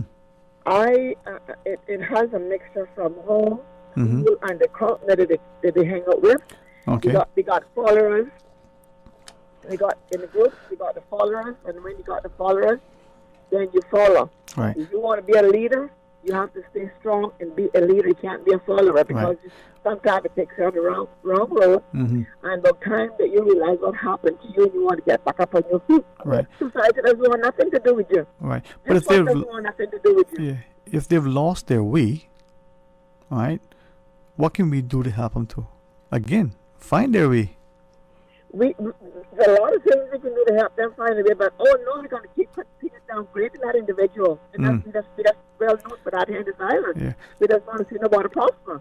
I mean, that's our young people. Yeah. The two gentlemen that call, one says 18, one says mid-30s, right? And I say this carefully, when we're 8 or 18 or 28, we may feel like we know everything, that we are invincible. We have this drive and the like. And then when we become 68 and 78, we may still have that, but it's been enhanced. Mm-hmm. Sterling, we learn as we live. Mm-hmm. Mm-hmm. Don't care how old we get, we're always learning something. Okay. And Rome was not built in a day. Right. And for Cayman to be so small, it shouldn't be no one here whining and crying or trying to have a piece of property or the home that you call their own. Mm-hmm. But is that one of the challenges? I mean, you are right, wisdom can come with the ages. I remember when I was building, I don't think I possessed the skill set, and the competence that my brothers or my father would have. But I wanted to do some things, not just help myself, but to follow in that tradition. So I thought, okay, well, I can dig post holes. I can, help to put up the ballast boards. My father said, we'll help. He got his bigger iron crow. We went amongst the cliff rock. And there I am, ready to go and do it. Now, he said to me, young buck, if that's how we got to do it, we're not going to finish one. And he showed me what to do, right? Thank God I'm healthy, I'm young and I'm strong, but I don't have his skill, right? And he used his wisdom. He said, this is how you throw the iron crow. Well, Sterling, Mm-hmm. talking about skill, Yeah. sometimes you don't get that till after a certain age in life. What they say, a good working old thing is better than you thing at a time. You know what I mean? So, Sterling, yes, ma'am. I gotta go to school now. You do. You do. Here. I don't know how we're going to get them uplifted, but they got programs for this. They got programs for that. When it comes to uplifting our young people to a degree of trying to help them get somewhere, and I guess small example, I got to go. Look at the police department. Mm-hmm. A lot of young Caymanians go there to try to get that job. But the first thing they say, they're not qualified because in their education is not up to par. Okay, if that's the case, then why ain't they having a classroom to invite these people who want to be a police officer and teach them, educate them? Well, that's a great example because Educate them and they can pass the test and come out and be a police officer. Because right now, no disrespect to any nationality, our police department got so many are not us. If you know what I mean. I think everybody does. Put these young people in a classroom and teach them what they want them to know when they come out here to be a police officer. You said something that I think maybe should resonate with all of us in that, are we raising the bar? Because if our own, because of education or other reasons, don't have the requisite skills, I'm hoping that means that all that we employ, whether in the police, or whether in any other sector, that they then have that. Like the sector of the coronavirus, like John Lee, they gone and put someone in his place now, right? One, if they survey anyone here in Cayman that could do that job, did they? I don't think so. I mean, we are a crown colony, whatever they want to call us. But Sterling, what's the purpose of having the Caymanians here if they can't hold a place too? They got good doctors here that can tell you about this virus that we're not even sure who's telling us now if it's true and it's right. and all that kind of stuff. And what we got to do to Sterling? Yes, ma'am. Pressurize it up on me. I gotta go get my food. You go have some chocolate, then we talk tomorrow. Some more. Yeah, we're gonna talk some more. All right. Okay, bye, darling. God bless, ma'am. Thank you, too. All right. We'll take one final call, and then we'll read our WhatsApp. Good afternoon. Thanks for calling. Hey, good afternoon to you, Sterling. Hey, good afternoon. How are you doing today? Not bad, man. Not bad listening to all you luminaries up inside there. You know, just breaking it all down for us. Together, man, together. Yeah, man. Well, try and join that little conversation that you had going on, you know. Trying to see where I can share a little bit of my thoughts, although they're a bit disjointed. So I'm needing you to help guide me and bring me back in line. But I couldn't help. I'm going to start here, Sterling. I couldn't help but to think, as I listened to a few of the callers here and there, just some of the issues that we're discussing, and the fact that it's January of 2022, in the year of our Lord, in the midst of a global pandemic, and I'm here going, wow. I mean, we're talking about stuff that in normal times, normal with quotation marks, would be a challenge, it would seem. Never mind the pandemic being in the midst of it, and how do we address it when the economy is, for all intents and purposes, in a kind of a limbo. You know, our people are being impacted health-wise, and all, you know, all the things surrounding that, and how do we move forward in the midst of that? I'll just leave out because I can be so compounded, but I'll say this to that. We missed a great opportunity, Sterling, through my lens anyway, when we were closed for the better half of nearly 2 years or a year and a half, to address so many issues to do with human employment and empowerment, is how I'd like to say it. Because I think that's the missing link in a lot of this. I have, for a very long time, shared that we've empowered others to our detriment. And we did it out of desperation, I suppose, in the earlier days, where, you know, people that are generations that are older than I, and as I grew up, that's what I heard, that we had to let more people in or bring more people to work. Otherwise, we'd have to go back to plant and trash days. Those are the kind of things that our leaders told us, that we would fall apart unless we bring everybody from every part of the world here and allow them to develop, you know, as they saw fit. And we had to encourage that, or the banking sector would fall apart if we didn't do enabling legislation to make that happen, and the whole nine. And it's that sort of thinking, I think, Sterling, that has had its greatest impact on us as a country, as a people, because we still live in this dependency mindset, is what I share. And until we are able to have leadership from go, whether it's a term, and we can call it a reset, a go from the moment they're elected, and that's perhaps where my greatest hope and faith lies in this particular government, that you have quite a mix of those who are new for the most part. I hope that they are mindful of the Caymanians, people's wishes and aspirations for themselves, that when they got elected a few months ago, and so that they don't allow the sort of thing that political, or that being elected seems to get you, particularly when you get in government, where you are cognizant, aware, and even pulled upon by so many different interests, some that have superseded Caymanians' interests for a very long time. My prayer is that this government, and I said there are those that are new, but there are those that are not so new that is within this government as well, that fully, and I really believe the Premier knows what it is that we're looking for. His budget and his budget speech, if I can remind the Caymanian people, where I listen to it intently, I hear that in the midst of it, that he hears, understands the Caymanian cries for better for themselves. You know, I shared a few years ago, and I'm going to come back to that point, I shared a few years ago when I happened to have been working part-time at the time, in a government entity that involved, let me be specific, at the needs assessment unit. I spent nearly 9 months in that space, and I got to see a lot of things up close and personal to do with our welfare, Sterling. The good Lord, I can only tell you it was his path, because 3 months before I ended up there, I was seeking assistance for the first time in my life at that time. So I was on one side of the table 3 months prior to being headhunted, to coming and helping with the backlog there, and begging for assistance, and then coming 3 months later and sitting on the other side and could relate to people's pain and struggle.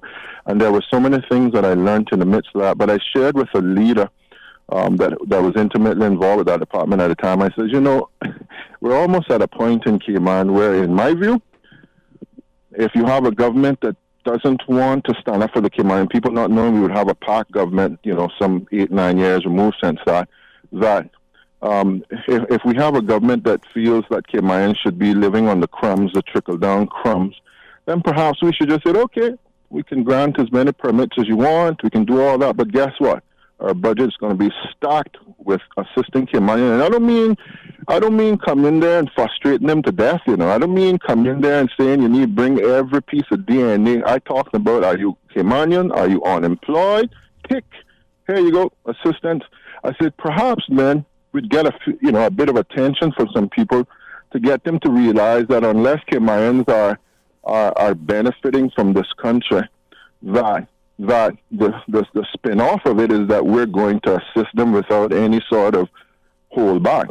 If the budget's going to be $50 million to assist Caymanians where their homes are being paid for in the whole night, is that what we want? Now, of course, as a people, we don't want that.